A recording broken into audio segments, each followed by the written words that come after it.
We have a quorum. We'll proceed as a full committee. At this time, as part of our tradition, I'd like to ask Co-Chair Chavez lead us in the Pledge of Allegiance. Ohio's data center development, through discussion with experts, stakeholders, interested parties, and Ohio citizens, we thought it was important to have one day specifically for public discussion, and we welcome you to your house. We have quite a bit of testimony today. We have 35 in-person testimony. And we want to make sure everyone has their voice heard by the public. And we have video, and this is on the Ohio channel right now. So we did discuss with some of you beforehand that had unique testimony to provide. So the first 3 citizens will come forward. We're going to give them 10 minutes. After that, because of so many, we're going to limit to 5 minutes the testimony. And the only reason why is just to give respect to everybody who took the time to come here to speak and ensure everyone's voice is heard. So the first, I think, we'll put it at 10 minutes, and then after that, 5 minutes. As a review of testifying to the House, when you address, when you come up, you say whatever you'd like. If you receive a question from a member, the protocol is to just answer the question through the chair, and that establishes a more professional tone, a communicative tone, so that everyone can hear, and that everyone watching can hear as well. And so and all you have to do is just say "Chairman," and it kind of depersonalizes it. And again, it's the most effective way of passing the communication, because that's what we're focused on, is making sure. And we'll go through that as we go. Upcoming meetings, before we start, after this meeting on Thursday, we're having the data centers come in. This is the hyperscalers, Meta, Amazon, Google, and Microsoft, and others that want to testify on that, so we can hear from them. We'll have Monday, June 8th, a week from now, local governments and communities. There's a lot of entities around the state that are interacting with data centers right now, and we'll learn from their experiences. New Albany will be a key witness, because they probably have the most experience of anybody in Ohio. And then Thursday, June 11th, will be everyone else, ancillary companies, industry groups, the trades, those folks that are really impacted by data center development in any other way, all comers. All right. So with that, we'd like to introduce or invite our first guest, Mr. Stephen Petty. Thank you for coming in today, sir. Welcome to committee. Thank you.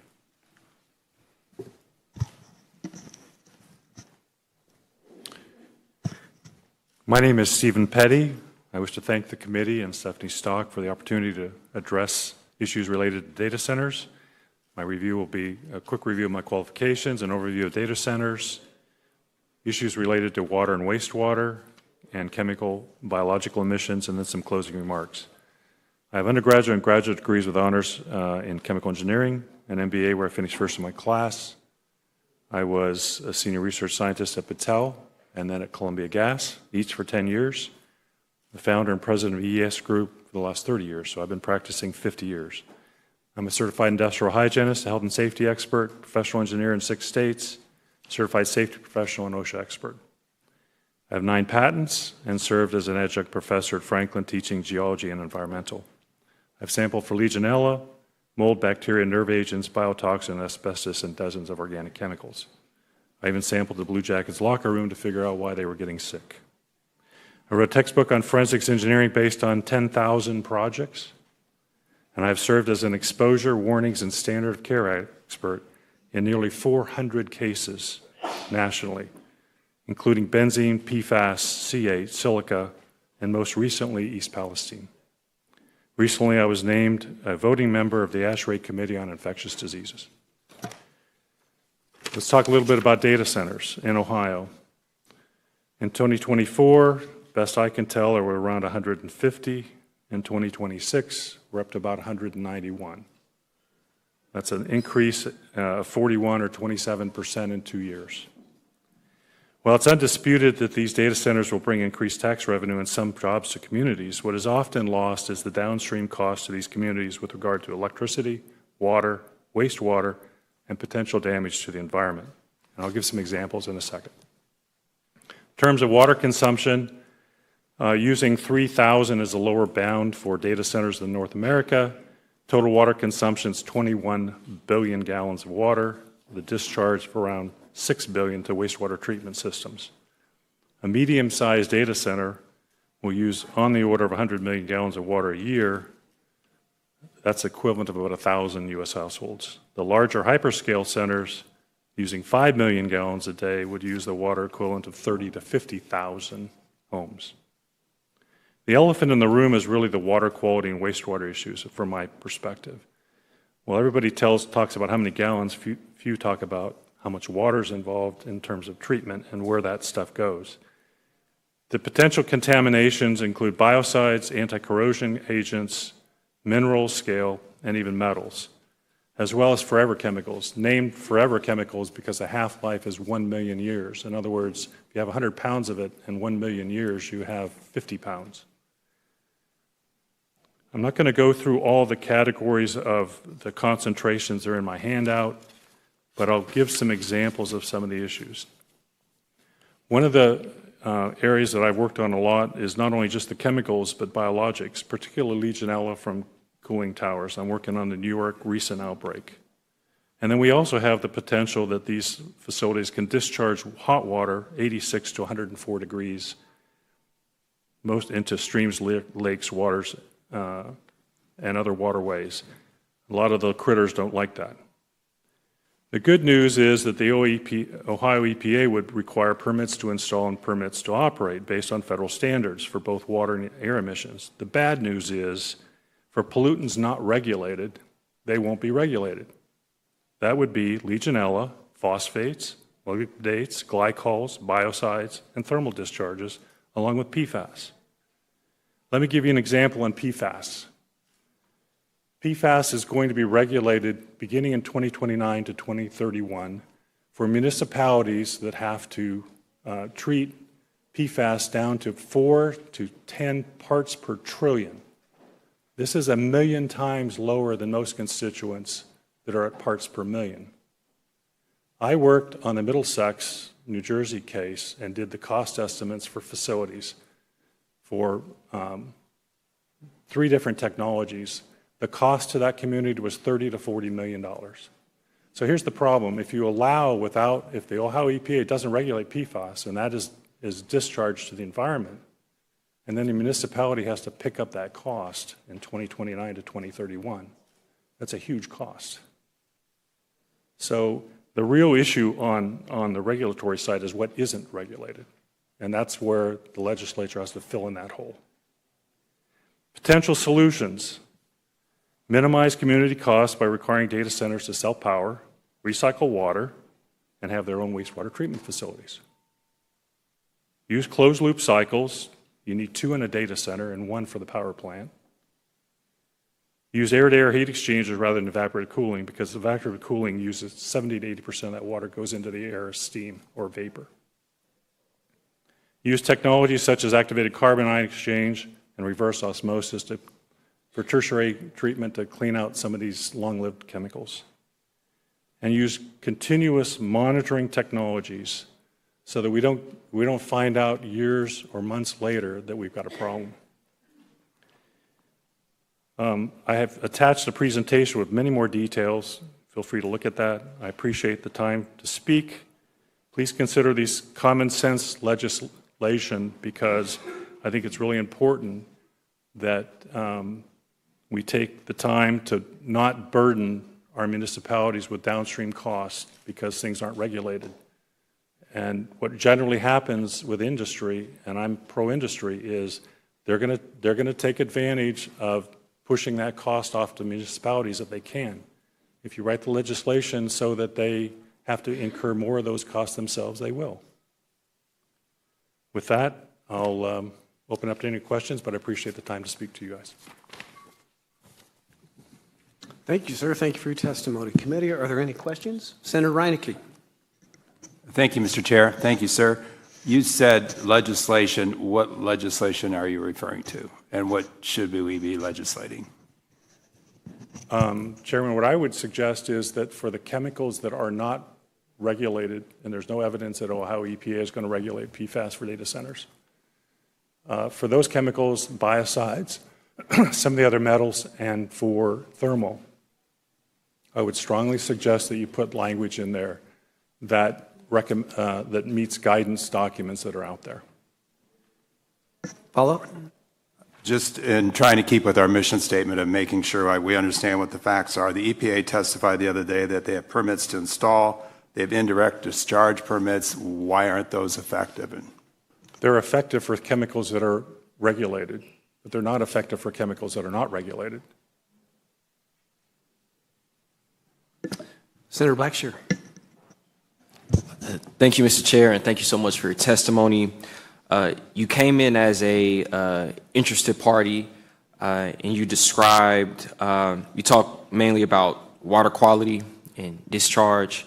Is this something that we're seeing around the country in terms of the waterways being polluted, as well as our sewage treatment plants being overburdened? We are. I'll just give you the example on PFAS again. I've been involved in all 4 major litigations, settling. I was the exposure expert, standard of care expert. And the problem was there weren't regulations. Now the communities are stuck with these standards at parts per trillion, which are incredibly low. And the technologies to clean these out is very complex. And so what I'm just saying is based on that experience for that one component alone, and I could go through other components as well, what you're going to see ultimately is that the municipalities are going to be stuck with the costs for addressing these issues downstream. And if in fact there isn't laws put in place that address chemicals that aren't regulated. Follow-up? Yes. Thank you, Mr. Chair. You just said that municipalities will get stuck with the cost. Where are they getting this money from? So far on PFAS, it's through litigation. So if the legislature exempts the data centers for some of these costs, that would void that opportunity for them. So they would bear that burden directly. The taxpayers would pay that cost. And one more? And the chair. No, I'm sorry, just through the chair. Chair, I'm sorry. Yeah, that's good. Thank you, Mr. Chair. So you provided a list of solutions. So let's just say if we don't act on some of the things that you listed, would that then turn you into being an opponent of data centers, or would you still just be sort of neutral in the midst of it? Thank you, Mr. Chair. Well, I think it has a yes and a no component. I'm all for the data centers, but I'm for them being done in the right way. Okay, thank you. Senator Wilkin. I'm sorry, Mr. Petty, I'm sorry. I'll go up and down and make sure everyone gets. My apologies, Chairman. Sir Wilkin. Thank you, Chair. Thanks for being here. Appreciate your testimony. So just 2 or 3 questions quickly. When you base your the water usage, are you basing those off of closed loop systems, or what type of system were that? Because you're saying they're using 1 to 5 million gallons per day per data center. Is that correct? Right. Yes, Chairman. Well, there's where some confusion lies. This is the engineer in me. On the data centers, you have an internal loop that cools the chips, and then that heat is then extracted by an external loop. And then the power plants themselves, if they sell power, have another cooling loop. So when we talk about these closed loops, almost all of them use open loops for ultimately dumping the heat. And a lot of the water that's lost is lost from evaporative cooling. So what I'm suggesting, if you used air-to-air cooling, then you don't have that loss of water. I'm not saying there isn't a single data center that doesn't have closed loop all the way, but it's rare. Follow-up? I apologize. I didn't hear that last piece. I'm sorry. I'm not saying that there isn't a potential data center in the United States that isn't closed loop in all 3 loops, but it's rare. Okay. Follow-up? Follow-up? Thank you, Chair.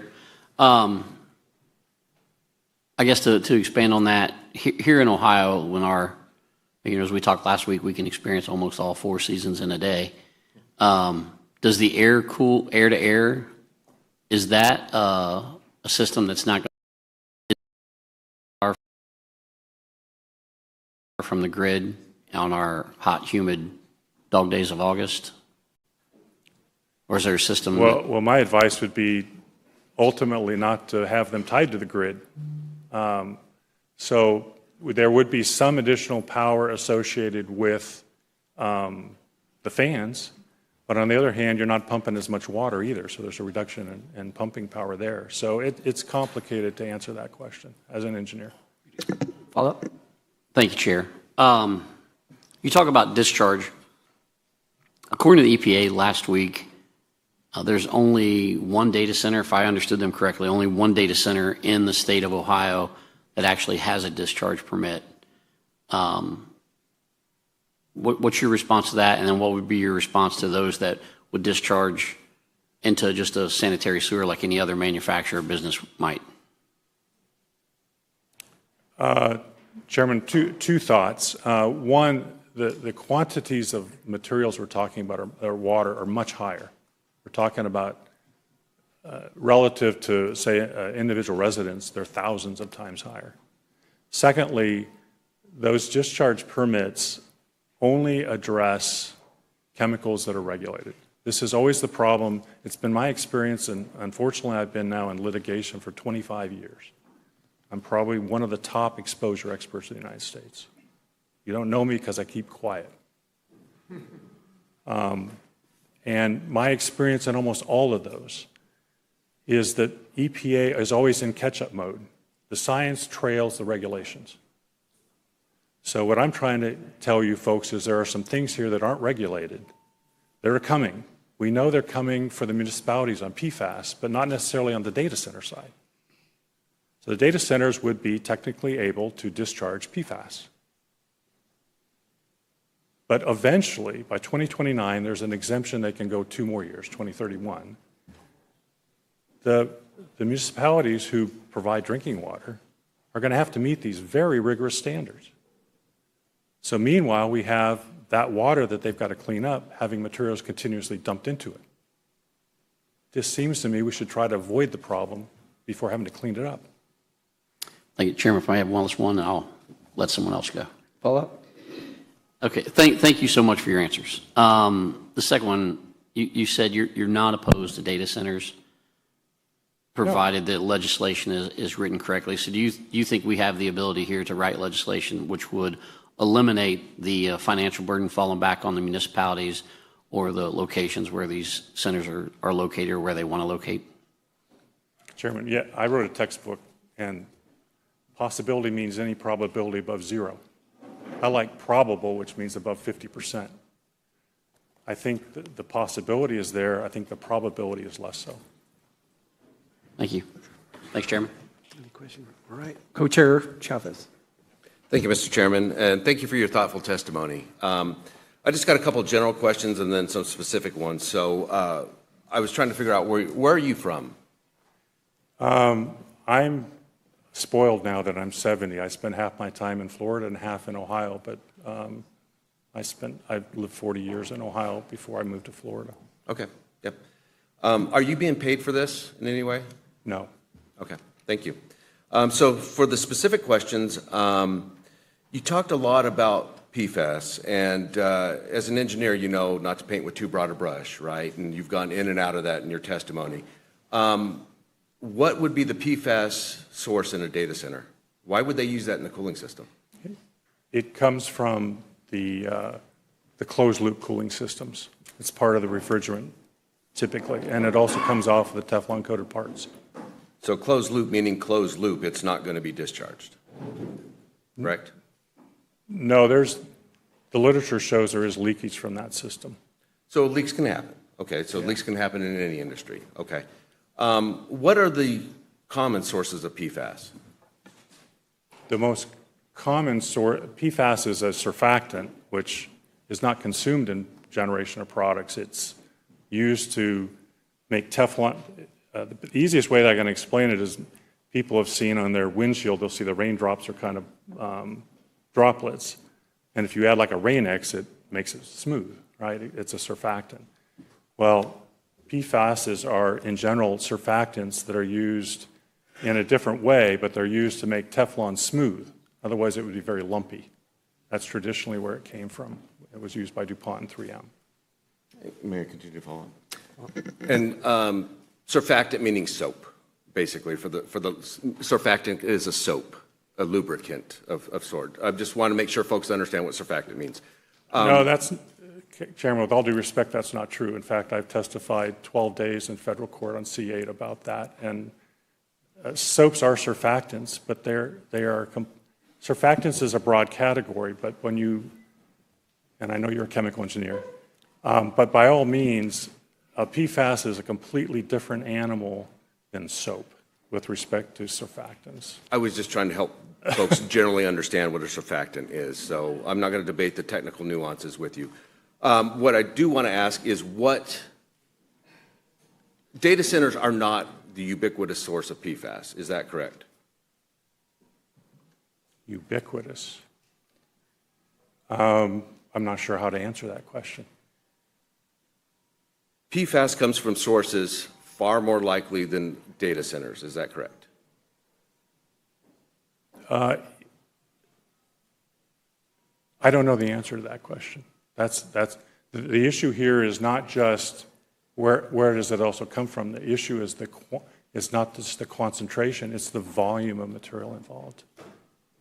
And like I said, you can focus on PFAS, and I just gave examples of why that's an issue, but you've got many other unregulated substances, including Legionella. Thank you. I'm focusing on PFAS because you focused on PFAS. So you said probability and possibility are two different things. Sure. So I want to make sure that we are here to gather proper information. We're not here to talk about hyperbole. We're not here to talk about emotions. We're here to gather facts and information. So I just want to make sure that that's what we're getting as this committee. I'm not trying to argue with you. I'm just trying to drill down to what the information that we're getting. I just want to make sure that we're careful not to paint with too broad a brush. And I think your comments about paying for costs, I think we agree with you. I think that's what we heard from the testimony last week. We took a lot out of the testimony last week. We heard from the Ohio EPA that data centers are not a source of PFAS. We heard that the ODNR is not necessarily concerned about the water usage, but that doesn't mean that we're not concerned. So we're going to keep looking in this, and I just want to make sure that we're talking about reality here. Well, I agree, but I would respect, if the EPA said that data centers are not a source of PFAS, then I would respectfully disagree. All right. Seeing no further questions, thank you, sir. Thank you for your testimony. Thank you, Chairman. We'd now like to call Ms. Nikki Gerber. How do you set the custom? There it is, okay. Good afternoon, committee members. Thank you for the opportunity to speak in front of you today. I'm not as educated or qualified as the man who just spoke before me, all right? I do want to tell you about Ohio's greatest outdoor treasure, and that is the Buckeye Trail. Perhaps because one can cross over Ohio's oldest bedrock layer at Ohio Brush Creek, meander over the edge of Appalachian Nature Preserve and into the ancient hills of the Little Smokies of Ohio. Once you get elevated in Shawnee State Forest, one can witness visible fault lines where worlds collide at Davis Memorial and experience the rural Appalachian charm in the trail town of Peebles. After enjoying the southern hospitality of the small timber town, you trek through a complex impact structure and get a view of the Serpent Mound, the world's largest effigy mound. This is where you come to be wild at heart. This is Adams County, Ohio, and that's the place I call home. The Buckeye Trail changed my life as it allowed me to find the magic in the foothills that led to the formation of the 10th and final chapter of the Buckeye Trail, the Appalachian Foothills chapter in 2022. Adams County serves as one of the state's critical strongholds for rare, endangered, and climate-resilient life, the crown jewel of ecological diversity in Ohio, where bald eagles fly and beavers are beavering on the creek. I stand here before you today because that resilience is being threatened, not just the ecological resilience, but the Appalachian resilience, and even worse, by the ones who took an oath to protect and serve the state of Ohio and the people in it. Biodiversity comes to mind when thinking of Adams County, which echoes that of Appalachia, but the magic in the foothills consists of its rural heritage, community, and in the case of Adams County, the Ohio River way of life. Another national trail, a livelihood, under threat. That was just named a national trail last year, by the way, the Ohio River was. A livelihood under threat by what is beginning to feel like a failing democracy due to the core democratic principles seemingly null and void, especially when Dan DiOrio dubbed it the Silicon Valley, not once, but twice in his testimony Wednesday, and those words don't sit well in the Ohio River Valley. On May 27, 2026, this joint legislative committee heard testimony from State Department heads of Ohio Department of Natural Resources Mary Mertz and Ohio Consumer Counsel Maureen Willis. Each gave this committee enough reason for concern for you to call on Governor DeWine to push pause with further development and have Ohio lead the way in responsible development. Instead, the end of sessions that day concluded with him pausing on tax abatements, and I'm here to tell you money isn't the issue, life for another 250 years is. It's the same failed pleas that have been happening at the local level all over our great state that caused 6 individuals, myself being one of them, to unite along the Ohio River and start this bluegrass roots movement to conserve Ohio. It has become the burden of the people to do the research, inform the public, and in the case of Adams County, even inform our own commissioners of the potential environmental, financial, and societal impacts that proposed large hyperscale facilities bring to our communities. So, can I ask, who is leading the way? And the questions we have and concerns we have are the very same ones that led to this committee forming. So why are they still moving forward with development? Because as a state, we have already established there are too many unanswered questions, and that's why we are all here today. What really brings me here to stand before you, though, is my son. He's going to be 20 in August, and this is the part where all the rest of the words come together: biodiversity, rural heritage, community, and Ohio River Way. Adams County sits along the Ohio River. In the county, our primary aquifers are those which sit along the same as the Great Lakes region, sand and gravel aquifers. The sand and gravel aquifers are not only the weakest aquifers in the state, they also have the lowest recharge rate in the state as well. Our water department has signed NDAs. Our commissioners are ignoring us. Our soil and water conservation and others are scared to speak up to me for fear of losing their jobs. I get it. I won't want to lose a pension and things associated with long-term government positions either. But if you, out in the grounds of the Statehouse, it says if you could change one life, you could change the world. It says a whole lot more than that, and it's really nice. I finished that on my way in today. But I'm asking you to please push pause with a statewide moratorium because there are too many unanswered questions, and that's why we're here. These signatures we're all gathering with Conserve Ohio, which I'm a volunteer. I'm not being zone areas. We have formed our zoning commissions in 2 townships in Adams County. We've had the Village of Winchester sign a moratorium and put it in place. Our Village of Peebles is completely blocking them, and our county commissioners are doing nothing to listen to us. But again, even with forming the zoning commissions, everything will be built or grandfathered in by November when we actually have the chance to make our voices heard. And when Dan spoke of co-location in his speech, the power plants of Killen and DP&L come to mind, and other speculated locations further east towards Portsmouth. Where does that leave our communities of Manchester and Rome? I've seen New Albany. I've been kicked out a couple times now.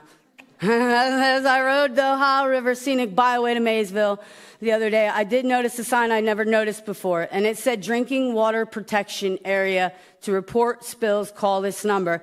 But the funny thing is, on the other side of that road is exactly where Buck Canyon's proposed to be. With this man's gentleman saying that we're not even regulating PFAs and biocides, which biocides coat the bottom of the river, and they are, I've heard, allowed to directly withdraw into our streams.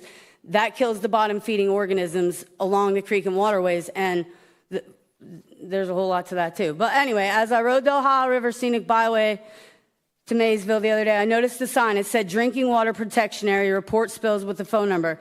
And right there sits the proposed Buck Canyon project. We all know that the nationwide permit does and eliminates the necessity of the wastewater treatment facilities directly impacting our drinking water. Please push pause and find a way to see the water consumption, as Mary Mertz said. We can't allow her team to come down and assess our aquifers because to date, no aquifer drawdown studies have been done or hydrological impact studies have been done. Our water department or Board of Health can't answer our questions. Our commissioners can't, and right now you can't either. So it's only fair to call for development to stop until these important questions are answered. That's not saying Ohio is closing the door for business, but as Maureen Willis said, we would be leading the way responsibly, especially on America's 250th anniversary. It's your job to make sure there's life for another 250 years. You guys have the power to do that right here in front of us. And the core democratic principle, for the people, by the people, and we are asking you on the 250th anniversary, don't give up the ship. That's all I have. If you have any questions for you guys?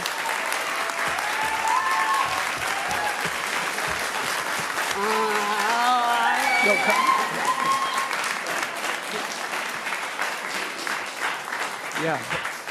Thank you for the opportunity today. You may use your conscious mind and make the right decision. Thank you. Thank you for your testimony. Committee, are there any questions? Representative Workman. Thank you, Mr. Chairman. Thank you, Ms. Gerber, for your passionate testimony and advocacy on this issue. I remember you came into the House Technology and Innovation Committee, so thank you for coming back and voicing your concerns. I noticed that you speak of responsible development, and specifically as it relates to our water supply. Are there other issues as well that we need to be considering? We just have not. I've wrote our water department, and they can't answer questions.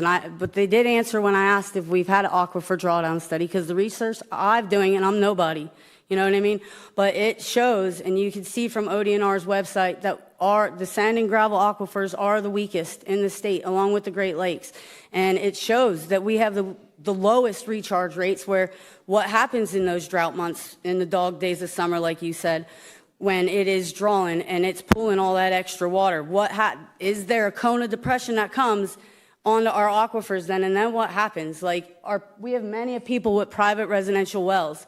Are those wells gonna go dry? That's their source of life. Cows can't drink bottled water. Crops can't grow off of bottled water. And with them clearly saying that they can't tell us, I mean, water's the number one source of life, even for the data centers. You know what I mean? Like, they need it as much as we do. And I would just make sure, if I had the power to make sure the people could have the water, I would make sure the people have water before we were supplying it to the data centers. And all this stuff that's going on, they're going to be built before we could do anything about it. And we are all actively doing stuff in our communities, as far as forming zoning commissions, as far as getting villages to sign ordinances, and they're laughing at us. Watch my videos. Our commissioners walk away from us in meetings, and it's not right. So I don't know. And you should have came down, and I invited you back down after that. I could show you around. Follow up. Thank you. Thank you, Mr. Chairman. So if the issue were addressed related to the aquifers and the water supply, if ODNR were requested to come and do an assessment, as you've requested, what would be the solution if we found there was a vulnerability in the area? Would it be, as we heard in the previous testimony, the data centers being required to create their own water treatment facilities? What would that look like for you? Whatever your guys' team says it would look like, because I don't know, you know what I mean? But that would look like that it's working, you know what I mean? And that would look like that we want to care about life, and we're going to do what we can to protect it and make sure the people are okay. Right now, the way it works, we have the nationwide permit. I've already objected that permit. They're not even following through on special conditions on their nationwide permit right now. What makes everybody think they're going to follow through on stuff that's put in place, especially when nothing's regulated? You know what I mean? Like, there's no protections in place for PFAS, for biocides, for any of it. And I just feel like there should be, especially when Mary Mertz is telling you guys that too, you know? Co-Chair Chavez. Thank you, Mr. Chairman. Thank you for your testimony. I just have a couple quick questions. So I was confused whenever you said sand and gravel aquifers were the weakest and slowest to recharge, because I would think they would have the highest porosity and permeability. So I was wondering where you got that information. Then you noted that you got it from ODNR's website. But then you had said previously that ODNR has never done studies down there. So how could that, I don't understand how that happens. Again, Senator Chavez, I don't know, but that's what ODNR's website says. It's at a 0 to 2 net recharge rate. I don't know much about that, what that means either, but it's not as fast as the ones along, it's not a high 10+ one like the ones along Little Miami and Scioto River. You know what I mean? Even though it's along, and look at the Great Lakes. You have a big, massive lake there too, and you have water pulling from it, but they don't have a high recharge rate either because of the fact that it is sand and gravel. So, I mean, again, I'm not sure, and that has been the burden of the people. You know, we've been doing this research myself. Jessica Adams Baker's been on it with the NDAs. I mean, if I wouldn't have seen her videos, and I wouldn't have ever known you know what I mean? So it's been the burden of us, and that's why we call on you guys, because you do have the power to change that, and you have the power to make sure that we're protected. You took an oath to protect. You took an oath to protect the great state of Ohio, its natural resources, and the people in it. All of you did, and you're the only ones with the power to change it.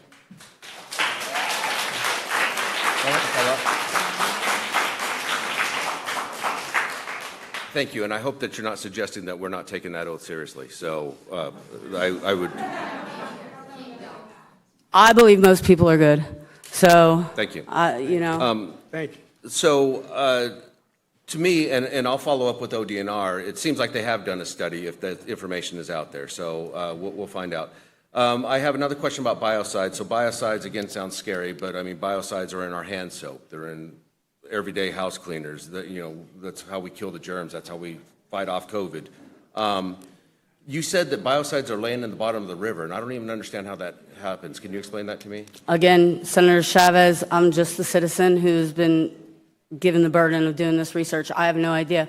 From what I've read, it does, and it kills the bottom-feeding organisms, which is the freshwater mussels, which we do have a lot of them endangered in Adams County. That's why we have the Ohio River Islands National Wildlife Refuge, 2 of them right there in the village of Manchester. And that's why dredging had to stop there when the whole stuff happened in the 70s now to protect the freshwater mussels. Because we used to make buttons out of them at our pants factory, and they had to stop that because they were the natural filters of the river. But again, I run canoes and kayak livery, you know what I mean? And I hike, and I enjoy the Buckeye Trail, and I love Adams County, and it is a very, very, very special place.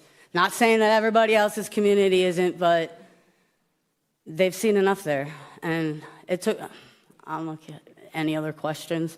I could ramble forever, and I don't want to. Just one question from me. For everyone else listening in, could you give us an update on the exact development that's going on in Adams County? Like, what's the issue? What company's there, and what's the debate? It's supposed to be Amazon, is what we hear. I mean, there's a lot of other rumors that go around that, who the end user might actually be. I'm not quite sure, but they say Amazon. We're supposed to have our meeting with Amazon on June 18th. They're supposed to be coming to Manchester School Board. And even our school board, even Manchester School Board put something in place to block a tax abatement so that they wouldn't get tax abatements, so the school would actually get something. You know what I mean? Like, there's been a lot happening all over where normal people have been fighting and standing up for their communities, because our communities say they listen, you guys, it comes from the state, it comes from the state, it comes from the state, you know? And the Great Lakes, I think it was ORC code, maybe 1512, that research is what led to that code, and the Great Lakes Basin Alliance, if I'm pretty sure. Don't quote me though. Okay, so thank you. So just one, because a lot of counties have multiple, but there's one, and Amazon's going to come. So we're going to have Amazon come on Thursday. What questions do we need to ask them? Why aren't you doing the appropriate water studies? Okay. Why aren't the impacts to the local residential wells being tested and the aquifers to ensure that people aren't going to be drained? Okay, we'll do that. Thank you very much. Thank for your you. testimony. Thank you. Thank you.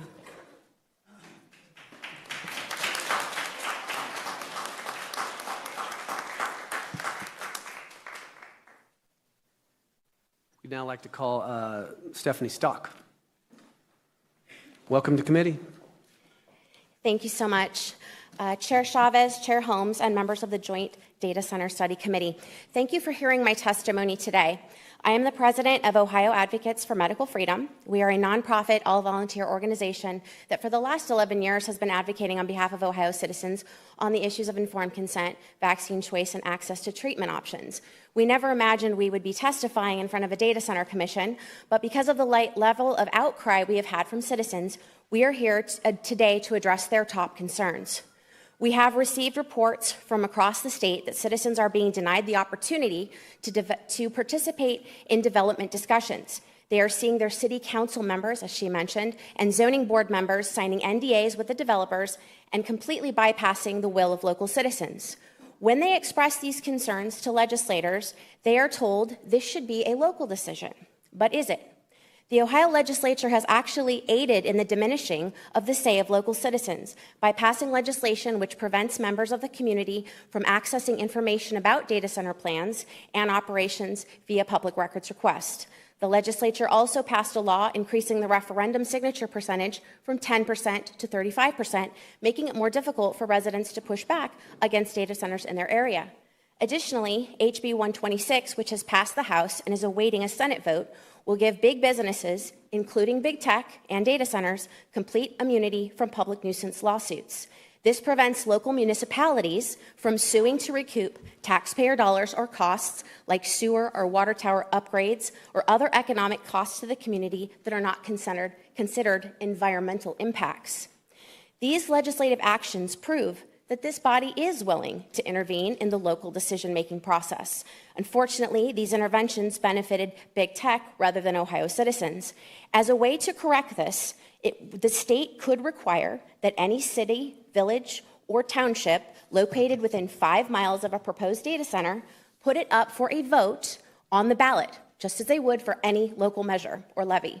Let the data centers convince the citizens of their benefit to the community, rather than engaging in non-disclosure agreements with the city council and zoning boards who are not acting in the best interest of their constituents necessarily.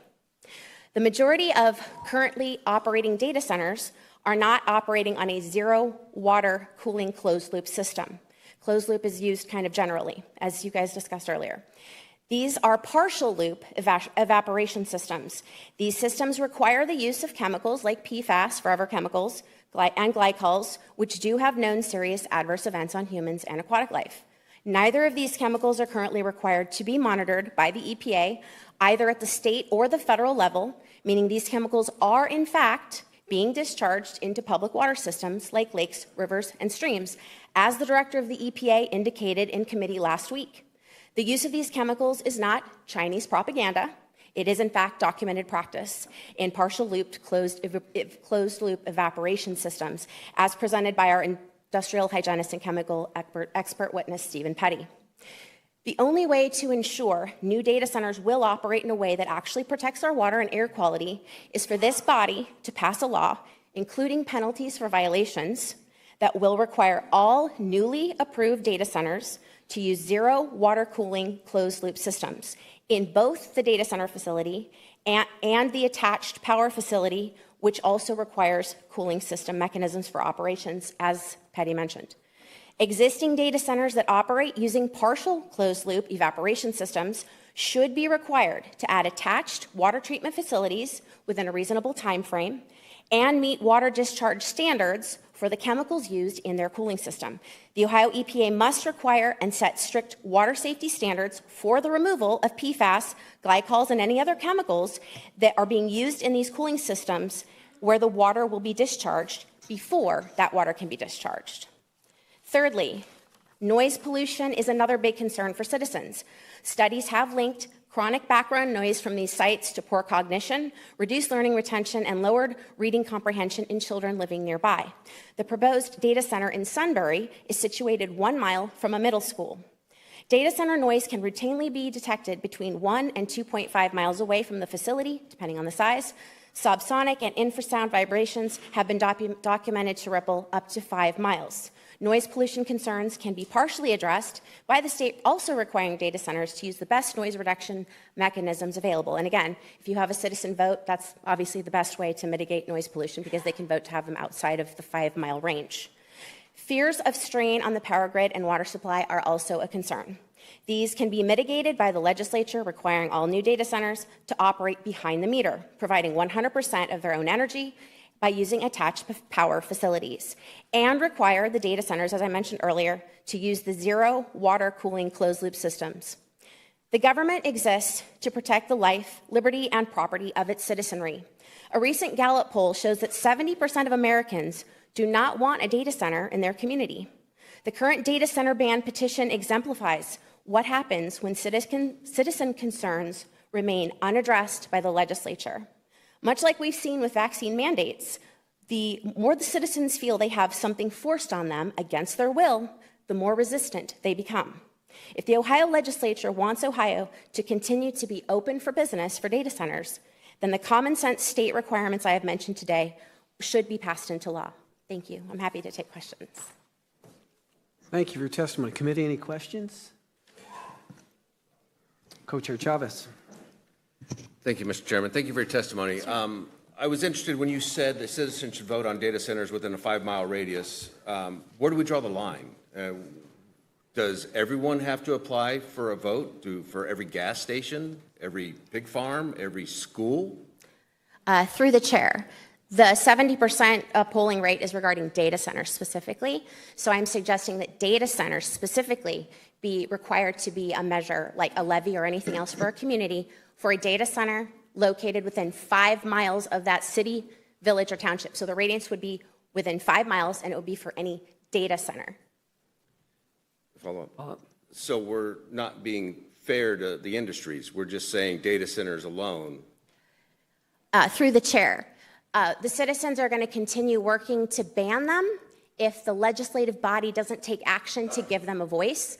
This gives them a voice. And you can say it's put unfairly, but data centers are a different animal than some of the regular facilities that are not operating 24/7, or they're operating under different standards and they're more regulated than data centers. So we're talking about data centers. That's the concern of 70% of American citizens right now. Okay, thank you. Okay, we don't, one question I wanted to ask was, do you have the source for that acoustic data? We'd appreciate having that. Through the chair, well, to the chair. Yes, well, I can get that for you, no problem. Okay. Seeing no further questions, thank you for your, wait, I'm sorry. Senator Wilkin. Thank you, Chair. Thanks for being here and for your testimony. Just to follow up a little bit on my colleague, you said any data center that would be located next to within 5 miles of a village, municipality, or township? A village, city, or township, yes, sorry. Did I say municipality? I'm sorry, I misunderstood. Okay, sorry. city, that's fine. No, that's through the fine. chair, sorry. Wouldn't every single data center ever built be located in a township? Through the chair, I don't know. A lot of them are asking to be out in very open areas. So if they have a water source, I don't know why they would have to be near a city if they had a water source. And I was looking, and they are able to drill their own wells on their property. So that could be an option. Okay. One more. Follow up. Thank you, Chair. Just the other, to go back, you mentioned the water and the discharge and cited the testimony from the EPA last week, but also in their testimony, because I want to know about this, they also indicated they only have one discharge permit in the state for a data center currently. Unless I misunderstood that testimony. That's what we were told last week. So through the chair, so we have 191 data centers operating in the state of Ohio. Is the Ohio EPA saying that only one data center in this entire state is operating on a partially closed loop evaporation system that needs to use discharge? Because I think maybe you could start by asking every single currently operating data center, what type of loop system are they using and how often do they discharge? I don't know how the EPA does the permitting. I think if there's one permit for 191 91 locations. That's interesting. That could be that the other 190 are dumping directly into our drinking water facilities, which are not currently removing those products, and so the citizenry are drinking that water. I would ask the EPA if they feel comfortable drinking the discharge water. If they do, I mean, maybe everything's a go.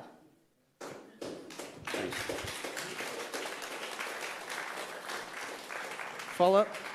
All right, then we'll try to, Chair Chavez. I just want to make sure folks are hearing the right, and please keep your reactions. Let's have some decorum in here, okay?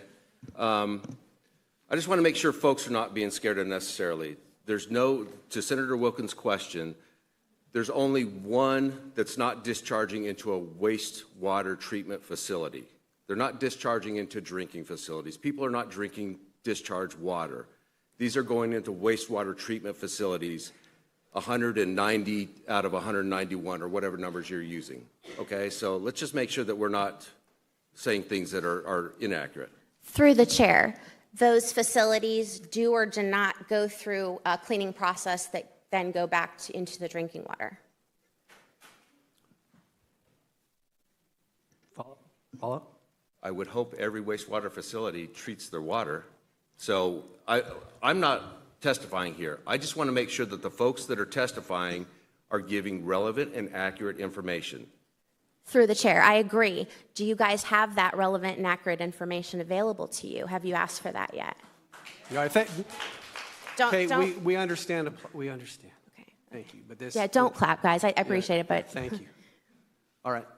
Any further questions? All right. Thank you. Thank you for your testimony. And I mean, if you guys have more questions for Petty, again, they're not regulating, they're not filtering that in the drinking water facilities. So whatever's going in there isn't filtered out. It ends up in our tap. Thank you. Thank you. We'd now like to call Mr. Austin Barrichter. We're now we're starting the 5-minute clock for the remainders. Thank you. Welcome to committee. Thank you, guys. Good afternoon, committee. Thanks for the chance to speak. My name is Austin. I'm a volunteer with Conserve Ohio. I'm also a committee member and a co-drafter of the statewide data center petition. I'm going to tell you why I decided to do these things. I am a man of privilege in this country. I believe I was also lucky enough to be born with a special gift of intelligence. I understand certain things well. I got straight A's in school. I was a National Merit Scholar, I got academic scholarships, and I became well educated. And when I was 15 and a half, I started working. I worked at a Mexican restaurant, a vitamin shop, a bookstore, an adult go-kart track, an amusement park, a coffee shop, a children's home, a university, a law firm. I worked my way through night law school and became an attorney. My wife, Carly, and I raised our kids during that time and are raising them still. But for her, I would not be here today. We've struggled to make ends meet, and while struggling, we've had to make difficult choices with no good options. And even then, ends sometimes still didn't meet. I've also struggled as a father, as a husband, and as a man in this country. I struggle to this day. Yet I continue to hold on to a dream of a peaceful life with happiness and freedom, one that depends on the functioning of a system of neighbors benevolent to each other to form into something greater than any one person, a society.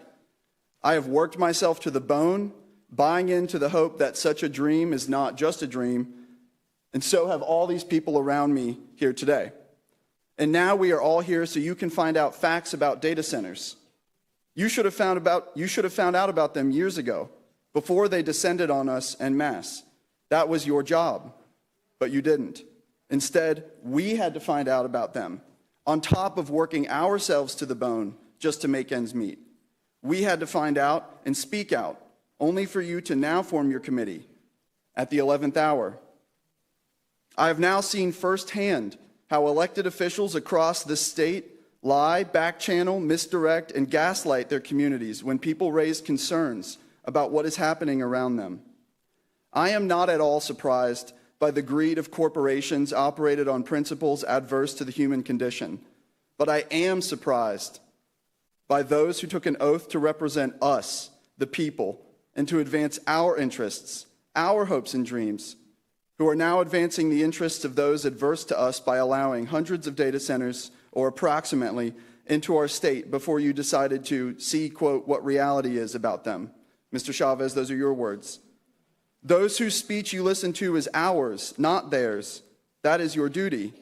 But by the very fact that you have invited them into this house, which is our house, in a fact-finding effort without even first pausing the developments, like we've all been asking, you have failed to observe that duty, even if you do take it seriously. And my heart is broken for that failure. And in that failure, I see people in terror and pain and an aching uncertainty for the future. All those things are in me too. But if history has taught one thing, it is that the recourse does not lie in the terror, the pain, or the aching uncertainty. The recourse lies in action. And that is why we have invoked Ohio's Constitution, the highest law of the people here, and the instrument which our founders gave us as a tool to help ourselves. We are not radicals backed by foreign interests. I think in your hearts you know that. We are your neighbors. All the choices of your lives have led you precisely to the seats you are sitting in right now, and you have choices to make yet. After all the developers and the firms and the companies have come and gone, and whatever is going to happen with all of us has happened, and we've all lived our lives, all we'll have in the end is each other. And the memories and the stories that we pass down to each other. What stories should we tell about you? I hope that they are about how it wasn't too late and about how you made the choice with the power that we have vested in you to stand up and stand with your neighbors. We are standing up and acting for us, for each other, and for a dream of society which was never just a dream. Thank you. Thank you. Thank you, please.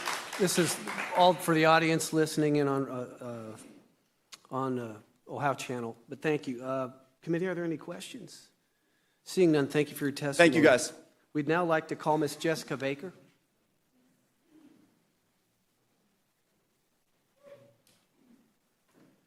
Thank you, ma'am. Welcome to committee. Thank you. Chairman, members of the committee, thank you for allowing me to speak today. My name is Jessica Baker. I'm from Williamsburg, Ohio. I've lived in rural Ohio my whole life because this is where I want to be. I'm also a realtor, not a lobbyist, not a political operative, and definitely not somebody funded by foreign billionaires. The reality is much less dramatic than some people are trying to portray. This movement is made up of ordinary Ohioans printing petitions at home, using coupon codes to purchase banners at Walgreens so we can afford them, driving county to county on their own dime and standing outside in every kind of Ohio weather because they care about their communities. That's who Conserve Ohio is.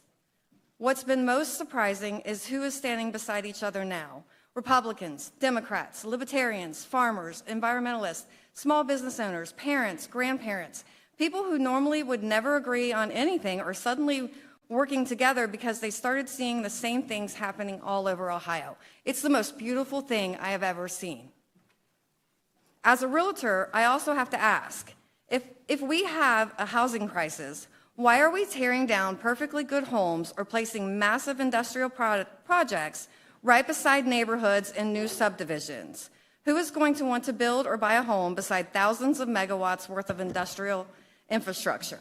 And I think this committee also needs to understand that what is being proposed today in our communities is not the same scale of data centers that Ohio already has.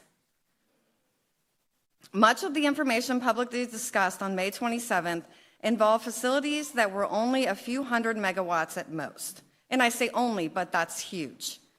What's being proposed now, the projects now, are thousands of megawatts. Brown County alone has a 2,000 megawatt large load request tied to the Mount Orb area. Adams County has a 1,300 megawatt. There are many more across Ohio just like it, and we know this because the PJM large load requests exist. I have 4 of them right here, just in my area. Everyday Ohioans should not have to spend their evenings submitting records requests and digging through utility filings just to understand what is happening around their homes. That is why people elect leaders in the first place. So I want to leave this committee with a few questions. First, if transparency builds trust, why are the NDAs becoming such a common part of these projects in small-town Ohio? And why did Ohio pass R 9.66D, shielding more economic development information from the public at the exact moment communities are asking for transparency, not less? I have 16 NDAs right here from the town 10 minutes next to me. And that's not all of them. Second, does the committee truly understand the difference in scale between the data centers Ohio has today and the multi-thousand megawatt industrial campuses now being proposed across this state before continuing to encourage them? And I honestly had, sorry. I also brought an email from a developer estimating that a 100 megawatt data center could use between 150 to 250,000 gallons of water per day, depending on the cooling configuration. This is an email between the EPA, a developer, and not the EPA, sorry, the Economic Development Director of Adams County. And if that 100 megawatt facility may use 150 to 250,000 gallons of water per day, has anyone determined what could mean for projects requesting 1,000, 13, 2,000 megawatts? Because these projects are 10 to 20 times the size being proposed all across Ohio. And communities deserve those answers before, not after, decisions are made.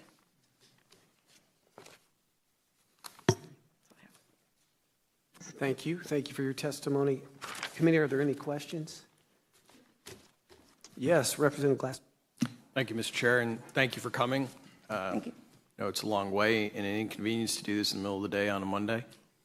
I can tell you my colleagues appreciate that you came. One of my colleagues, Representative Sims, is in the audience today, and we've had other senators and representatives here listening as we've been doing this.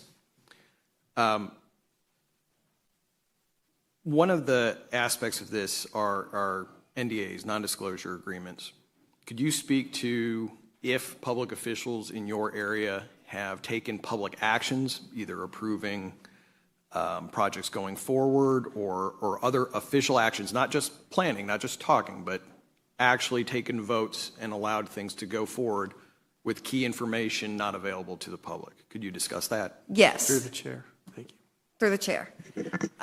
In Mount Orb, which is what the town I first learned about, the zoning ordinance, the meeting minutes cannot be found of the meeting they had to change to add a high-tech overlay with a 50-foot setback on the 1,200 acres that has been purchased there by the LLC.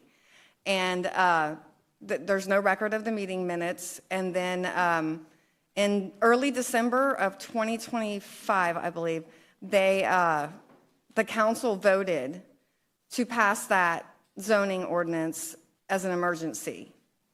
And they also developed a CRA at that time. And then on December, I believe it was 23rd, the Port Authority, Southern Ohio Port Authority that covers Mount Orb, sold 600 and some of that acres to that developer. So they passed that zoning ordinance as an emergency because the closing date was coming.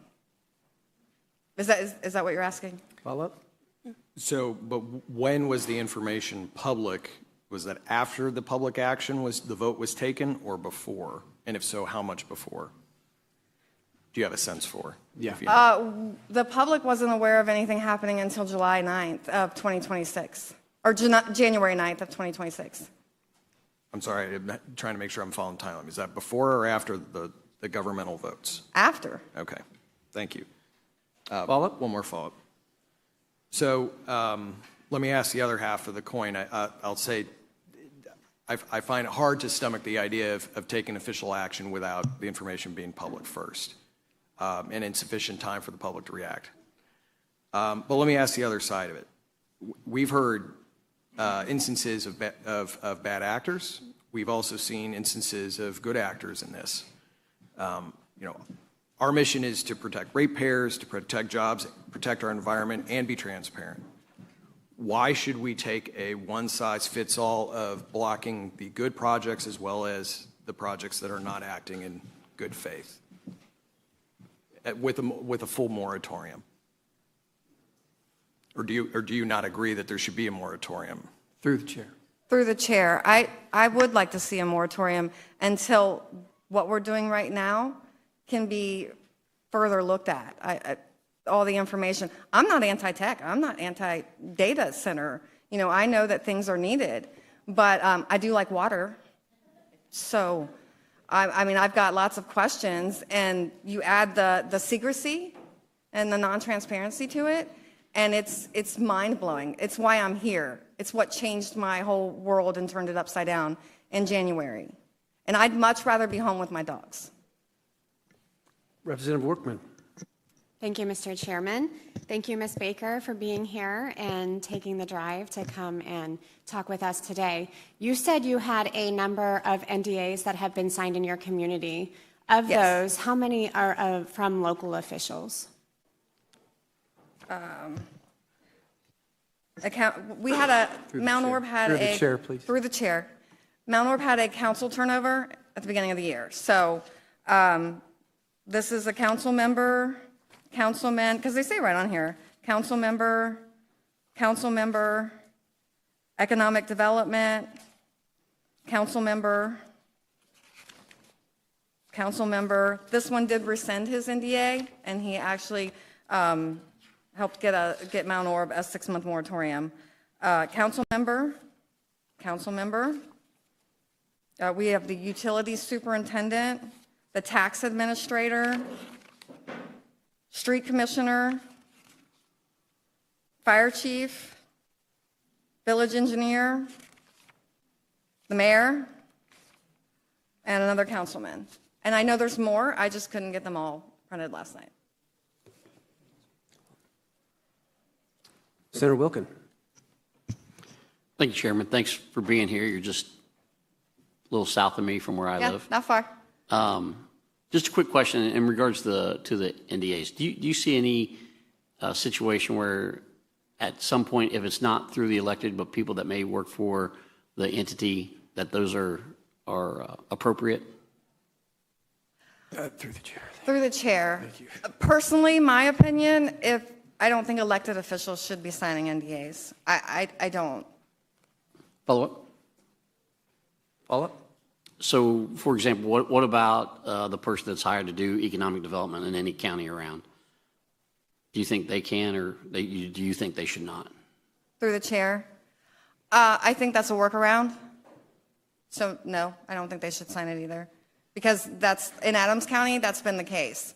The commissioners said they didn't sign an NDA, but the economic development person did. So the commissioners have said that they don't know anything. Follow up? No, thanks. Thank you. Thank you. Committee, any further questions? Seeing none, thank you. Thank you for your testimony. We'd like to now call Mr. Mark Gavin. Thank you, sir. Welcome to testimony. Thank you, Chair. To committee. Chair Chavez, Chair Holmes, members of the Select Committee, my name is Mark Gavin Sr., and I'm a lifelong Ohioan. I want to start with a number, $1.6 billion. That's what Ohio's data center tax exemption cost taxpayers last year alone. That is nearly 10 times what the state originally projected. That money did not go to schools, it did not fix roads, it did not lower anyone's electric bill. It went to some of the wealthiest corporations on the planet, and Ohioans got nothing in return. House Bill 15 allows data centers to fast-track approval for gas plants with no public notice, public hearing, nor input from local officials.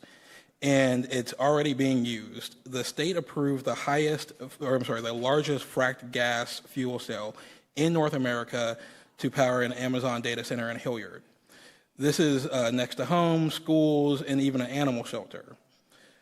The community had no say, but the state said, we're open for business.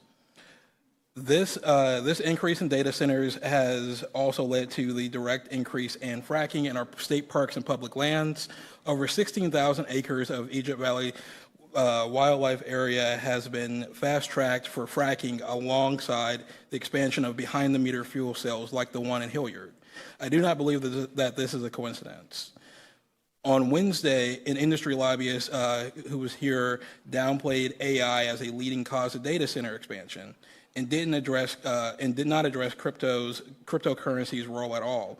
But if we look at cities like Niles, Ohio, minutes away from where I grew up in Warren, Bitdeer, a company that runs AI and Bitcoin mining data centers specifically, is attempting to move into their community. What does Niles get out of that? Maybe some construction jobs, but those are going to disappear when the building is complete.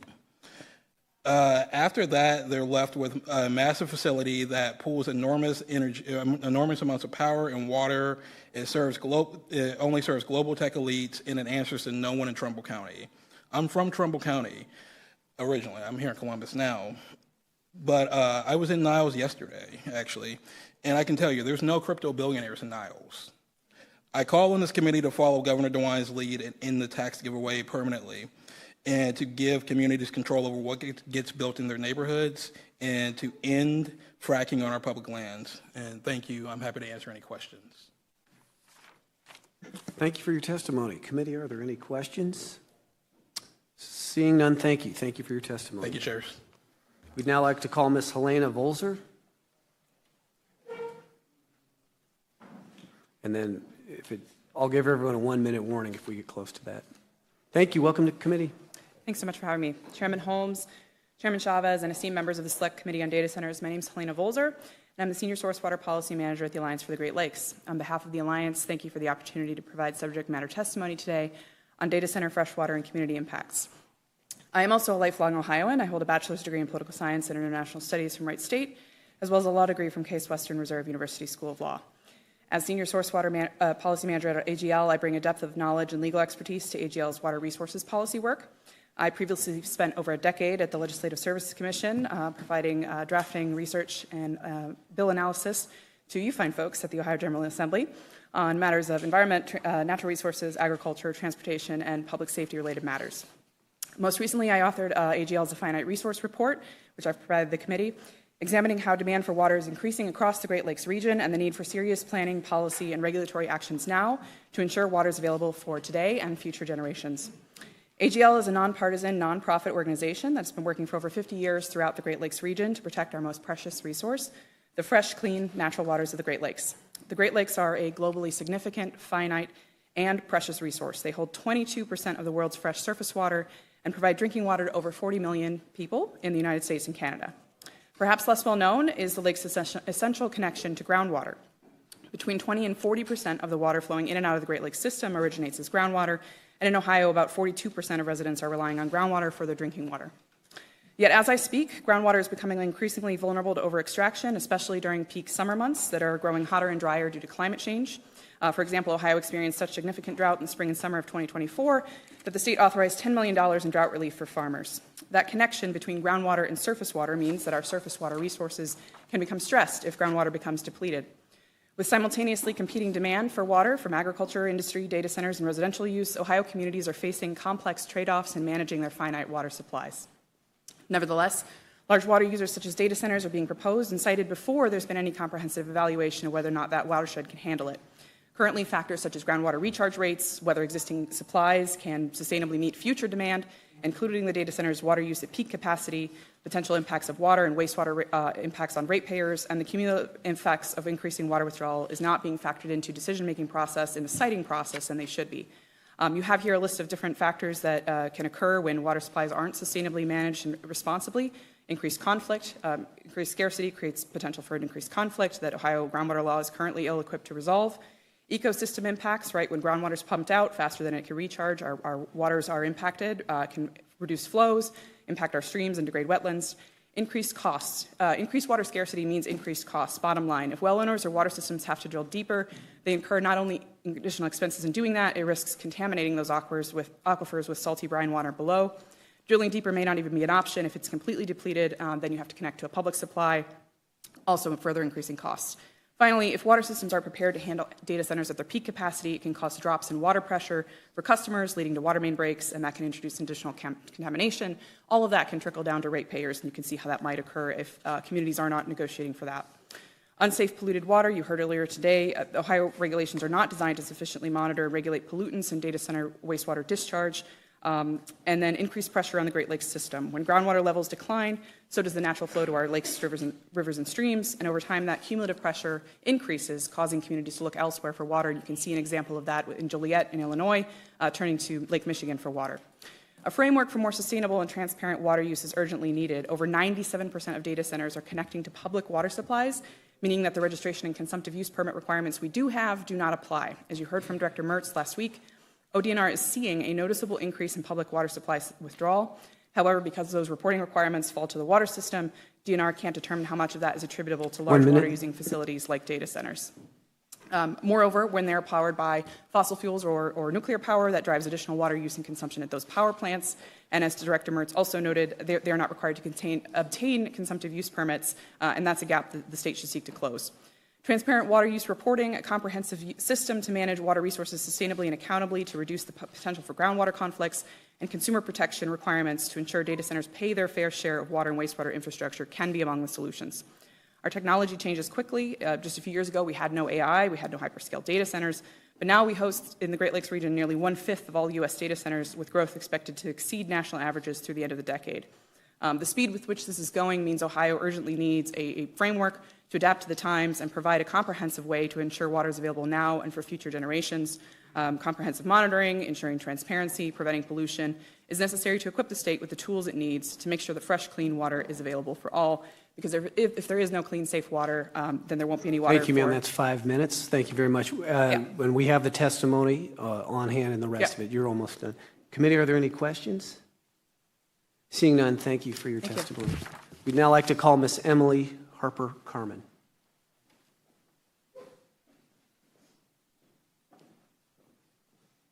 All right. Thank you. Welcome to committee. Thank you. I had put in the testimony that I had some evidence. Okay. May I approach? Well, will you go and get the... Oh, thank you. Yeah, thank you. Can we keep it, or do we need to return it to you? You want to keep it. Okay, thank you. Good afternoon. Thank you for this opportunity. All that. Thank you. I come from the Appalachian foothills of rural Adams County, Ohio, to stand before this committee about the data centers. I come to you as a result of my own commissioner's responses to the citizens' concerns about the data center, the very ones who were voted in to represent the needs of us, our families, our community, and our county as a whole. I am here because our closest government allies showed almost zero concern for such a major decision and acted as if it was no big deal. On this journey, I'm continuously learning more and more about data centers. The more I learn, the deeper my concerns grow. Quality of life and natural resources being contaminated in our area is a real concern for all of our community. Our aquifer is bountiful and exceptionally clean. Our forest is truly the last wild frontier of Ohio. Pristine. Our independence and self-reliance also seems increasingly threatened. Will we run out of water? Will we have resources to water our livestock and crops? The last few years we've experienced drought, and it did affect our crops. What happens during a severe drought? Will I have water in my own well? What about our natural springs so many of us rely on for water source amongst our community members? Most importantly, what about the quality afterwards for years to come? More than half of Adams County is forested, the rest is agricultural farmlands. We are also one of the most impoverished counties in all of Ohio. We contain a portion of the largest state forest in all of Ohio. Shawnee State Forest is over 64,000 acres of backcountry and forest roads. A part of that is designated wilderness area. It is essentially our backyard. There is the Edge of Appalachia, the Arc of Appalachia, Highlands Nature Sanctuary, ODNR Parks and Preserves, and world-renowned Serpent Mound. Adams County is like a vacuum that has thus far nurtured rare endangered plant and animal species of Ohio. Our deer hunting brings people from all over America to experience our world-class bucks. Naturalists for birds, wildflowers, insects, moths, butterflies, fish, the list is endless. Ecologically, we are globally significant. As a state park naturalist, I was all too familiar with the people who came to Adams County to experience our rarities. Synchronized fireflies, timber rattlesnakes, green salamanders, cave salamanders, mud salamanders, eastern hellbenders, eastern spadefoot toads, black bears, bobcats, bald eagles, Allegheny wood rats, State-listed endangered and threatened trees, lichens, medicinal roots, wildflowers, asters, ferns, among other plants. Rare and endangered stream fish, river fish, river mussels, bat species, truly a concentration of rarities in every direction. We are a destination for bird enthusiasts, as our forests and fields call warblers home every spring from the tropics to do their migratory breeding, like the indigo bunting that uses the stars to navigate across the Gulf of Mexico up through the United States to Adams County. Adams County also boasts dark night skies. We have one of the very few telescopic observatories on this side of the Mississippi River, the Mueller Observatory. You can look up on any given clear evening and see the Milky Way painted across the night sky, visible with the naked eye. To have these many things wrapped into one place, it should remain intact at all costs. That value and worth is something that can be inherited for generations to come, truly priceless. People say that data centers are like garbage dumps. Everyone needs them and no one wants to live next to one. If you believe we need more, to put them here in Adams County would be a dangerous decision and potentially catastrophic. With all that have destroyed and threatened our species and resources statewide, it should be a no-brainer that a data center doesn't go into a place like ours in Adams County. We are a hidden gem. Do everything to preserve it, like Lucy and Annette Brown, the conservationist responsible for our natural parks and preserves. There is a documentary that plays in this very Statehouse in the video exhibit in the basement. The uncertainty and track record of large industrial operations compromise fresh water, even when they say it will be just fine. Once the damage is done, it could be too late. I'm worried these companies will likely use the age-old philosophy that it's easier to ask for forgiveness than it is to beg for permission. As an Appalachian, I have freedom, independence, self-reliance, land, water, community, and human rights. Being Appalachian means knowing your neighbor and lending a helping hand at a moment's notice.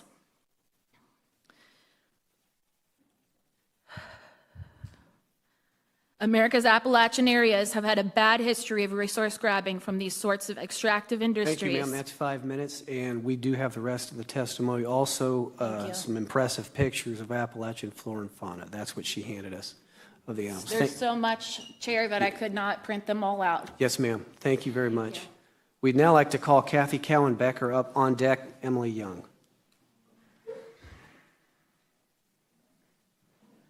Thank you. Welcome to committee. Thank you so much. Okay, Co-Chair Combs, Co-Chair Chavez, and members of the Select Committee on Data Centers. Thank you for the opportunity to provide testimony today regarding data centers in Ohio. My name is Kathy Becker. I'm the board president of Save Ohio Parks, a volunteer citizens group concerned about fracking Ohio state parks and public lands. We're closely monitoring the expansion of data centers across Ohio because this is directly impacting our efforts to protect these public lands from oil and gas extraction. For the past 3 years, we've helped Ohioans file more than 10,000 comments opposed to fracking Ohio state parks and wildlife areas. The comments on these nominations run 98 to 100% opposed. Ohioans love their state parks and wildlife areas as some of the only natural spaces in a highly industrialized state. Unfortunately, since House Bill 15 was passed last year, allowing data centers to fast-track approval for gas plants to power behind the meter, we've seen a major uptick in nominations and approvals to frack public land. So in all of 2023, 24, and 25, a little over 6,000 acres of our state parks and wildlife areas were approved for fracking. But just in the first quarter of 2026, 15,319 acres of our state parks and wildlife areas were approved, and another 8,300 acres of Egypt Valley have been nominated. So if those are approved, that means in the first part of 2026, almost 4 times as much of our public land will be leased for fracking as in the previous 3 years combined. And we believe that is for gas-to-power data centers.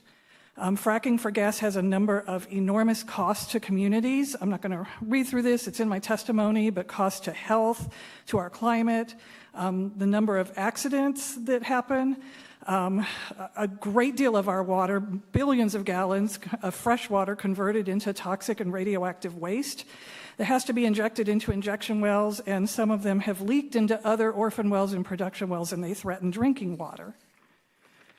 So while Ohio's public lands in Appalachia are being extracted for gas to power data centers, major gas plants are being fast-tracked into communities where data centers are with little to no public notification or consultation.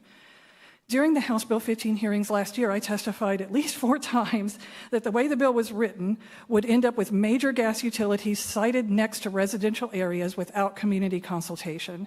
And that's exactly what happened in my town of Hilliard. The largest frac gas fuel cell in North America was approved to power an Amazon data center on Scioto Darby Creek Road. There was no public notice, no public hearing, no public information session, no consultation with local officials, and there wasn't even a formal vote at the PUCO. It was subject to automatic approval. It was approved and granted an air permit before anyone who lived there directly affected knew what was happening. It's going to emit 1.5 million pounds of carbon dioxide per day, the equivalent of if you took 66,000 cars, parked them on site, and let them run 24/7 next to hundreds of homes, an elementary school, a park, and the county's largest animal shelter. And Hilliard's not the only community where this is happening. In Wood County, Meta obtained land for a data center and a 350 megawatt gas turbine plant under a shell company with the codename Project Accordion and non-disclosure agreements with local officials. That was also approved with no public notice, no public information session, and no public hearing. And because it was done in secrecy on a fast track, residents didn't find out what was happening until it was too late. So these gas turbine plants emit a long list of toxic pollutants. One of the worst is the fine particulate matter, of great concern to human health because it gets into the lungs, bloodstream, heart, and brain, and leads to a whole list of ailments: asthma, bronchitis, COPD, heart attack, strokes, cancer, neurological damage. A study by Dr. Michael Cork of Harvard estimates that gas plants at a similar data center in Virginia are causing $53 million to $99 million of healthcare costs per year due to the air pollution. So recently, Save Ohio Parks issued a report, Data Centers That Work for Ohioans, and I have copies here. I'd really love to give you all one. Among our top findings is that restrictions on wind and solar energy projects since 2014 have cost Ohio more than 5.3 gigawatts in generation capacity of projects denied or withdrawn. And meanwhile, AEP has reported 5.6 gigawatts of data center interconnection requests. So if Ohio had allowed this renewable energy to be built out, we would not have the energy crisis about data centers we have today. We have a number of recommendations in the report, but my time is running out. I won't go into those, but they're listed in my testimony. And thank you again for the opportunity to testify today. Yes, thank you, ma'am. Thank you for your testimony. Committee, are there any questions? Seeing none, thank you. Thank you. Is it okay to... I'm sorry. Oh, sorry. Representative Glassberg. Thank you, Mr. Chair, and thank you for coming before us again. We didn't quite get through all your list of recommendations, so I'll take a risk and ask you on the fly.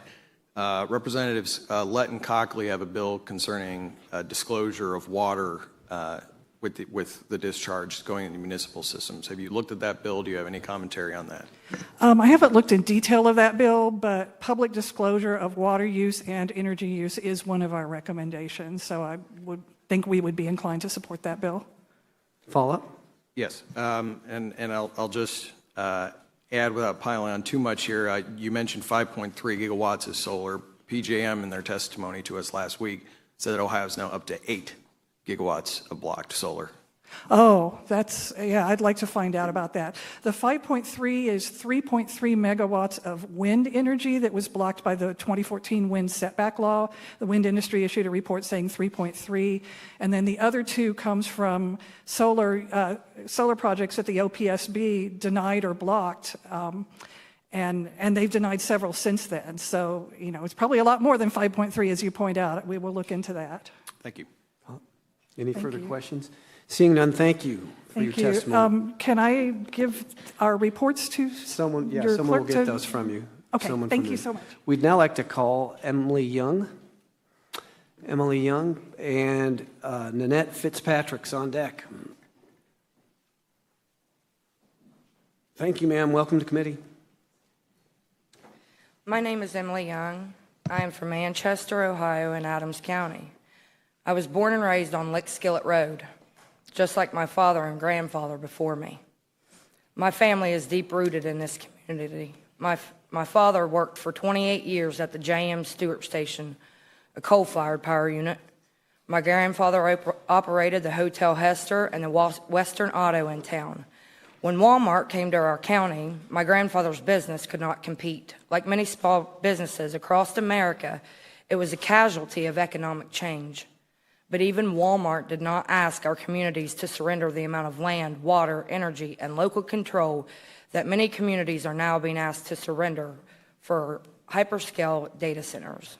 Like my father, I have spent much of my adult life working in this industry, including power generation, paper mills, and a degree in energy systems. I understand the importance of jobs. I understand economic development. I am not opposed to progress. I am opposed to communities being asked to accept risk before they have been given honest answers. As a child, I watched the opioid epidemic impact families like mine. At the time, I blamed everyone around me, doctors. It took years for me to understand how powerful industries like Big Pharma can make decisions and how communities are often the last to learn the full scope of these consequences. Today, many citizens feel the same frustration. They see non-disclosure agreements, negotiations occurring behind closed doors, decisions moving forward without residents' consent. Whether intentional or not, this creates a loss of trust between local and top governments and the people it serves. My question is simple. Why are communities being asked to make irreversible decisions without complete transparency? Why are local official economic development organizations, utility providers, and others entering agreements that limit what citizens can know about projects that can reshape their whole lives and communities? Every environmental regulation, safety standard, infrastructure requirement that exists today was written because somewhere, someone paid the ultimate price in blood. We don't want that on our hands. Every rule has a story behind it. Before Ohio commits itself to a widespread AI data center development, we should fully understand the long-term impacts on water resources, local governments, and rural communities. I'm asking this body to consider a statewide moratorium on new hyperscale data center development until comprehensive independent research can be completed and the public can fully understand the long-term cost or benefits, if there are any. It'll be too late before we find that out. We should gather data from communities where these facilities already exist and allow that information, not promises or projections, to guide future policy decisions. This is not a partisan issue. Water is not Republican or Democrat.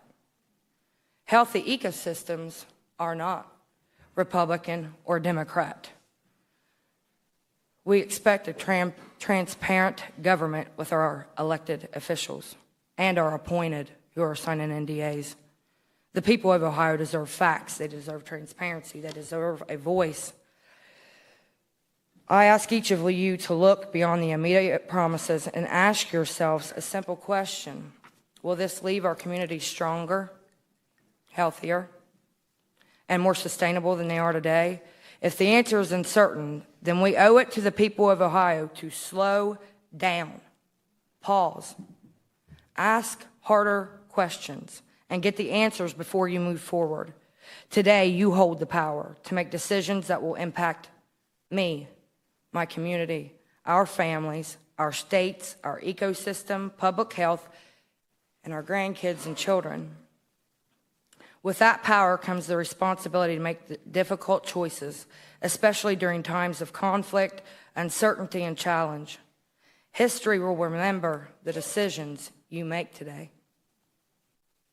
I urge you to stand on the right side of history. By protecting the people you represent, safeguard our natural resources, consider the long-term consequences of your actions. The choices before you are not always easy, but they are important. Please choose the path that prioritizes the well-being of communities, the health of our environment, and the future of all humanity. Thank you. Thank you. Thank you very much for your testimony. Committee, are there any questions? Thank you for your testimony. Seeing none. We'd now like to call Miss Nanette Fitzpatrick with Samuel Manges on deck, if I'm saying that right. Thank you, ma'am. Welcome to committee. Good afternoon. Thank you for allowing me to speak to you today, Chair Chavez and Chair Holmes. I'm going to talk to you a little bit about the beauty of Ohio. We have had wonderful people here today that have given you all of the details from the data centers where it affects our resources. And I don't know how many of you, I live in Fairfield County, which is mostly made up of farms. And it is one of the most beautiful places that you've ever seen in your life. I came here when I was 20 years old. I actually come from the state up north, and I was transferred down here through a job. I was a manager for Kmart. I don't know if any of you remember, but our goal back then in 1980 was to get to 2,000 stores. They are no longer in existence. And that's one thing that can happen here also. One of the things that I've noticed and why this came about for me was I lived just a couple miles from Buckeye Lake. And I had heard that there was a data center that possibly was coming in, but we've been in a fight against solar farms because we have so many farms that produce soybeans and corn. We have cattle, we have pig farms, you name it, we have it out there, and we are very proud of what we have. And it's an important resource and economic to the state of Ohio. But right near Buckeye Lake, I found a data center going in. 500 acres of prime farmland has been cleared. And this is less than a half a mile from Buckeye Lake. The state of Ohio spent hundreds of millions of dollars to restore that area, to fix the dam and around the lake. People actually pay a luxury tax to live on the lake there. And I was so shocked when I saw this, I contacted the village administrator of Millersport, a wonderful man named Mr. Popo. And he explained the process of how this came about, that they had been approached a year ago and that they were told that this was in the first stages. There was a lawyer that drafted a petition and gave it to the Fairfield County Commissioners. And so after speaking with him, I spoke with them, and I asked them why they approved this. And they said that that was not their job. Their job was to make sure that everything was filled out correctly, and it was. So they approved it. And I could not speak to the company that is building this center, that's Vantage Data Center out of California. I tried to contact them. And no one returned my call. I tried to contact the lawyer that drafted this. And then I soon found out about the NDAs that everybody signs. Now, Mr. Popo did not sign one, and he was very saddened that this is coming into their community because people have paid a lot of millions of dollars for these homes. And these two things don't go in the same place. That is one of the things that I want you to understand about the beauty of Ohio is when you allow a company, and I am all for economic growth. I want people to invest dollars in this state because it's important for it to survive. But you have to do it in a way that you make sure that it's carefully planned. You don't put a data center next to a tourism site. You want those dollars to come into your state. You don't have a lot of water here in Ohio. Coming from Michigan, I spent my summers on the water. When I came here, I asked where all your water was, and I was taken out to Buckeye Lake. I just want you to understand the life of the people in the counties that farm and raise animals and need the resources for those farms. We are very simple people, but we love this state and we love the land. You have experts that will tell you what these data centers will do to the land. I want you to think of it from a homeowner's perspective. Put yourself in their shoes. If you walk out the door, what do you want to see? Thank you.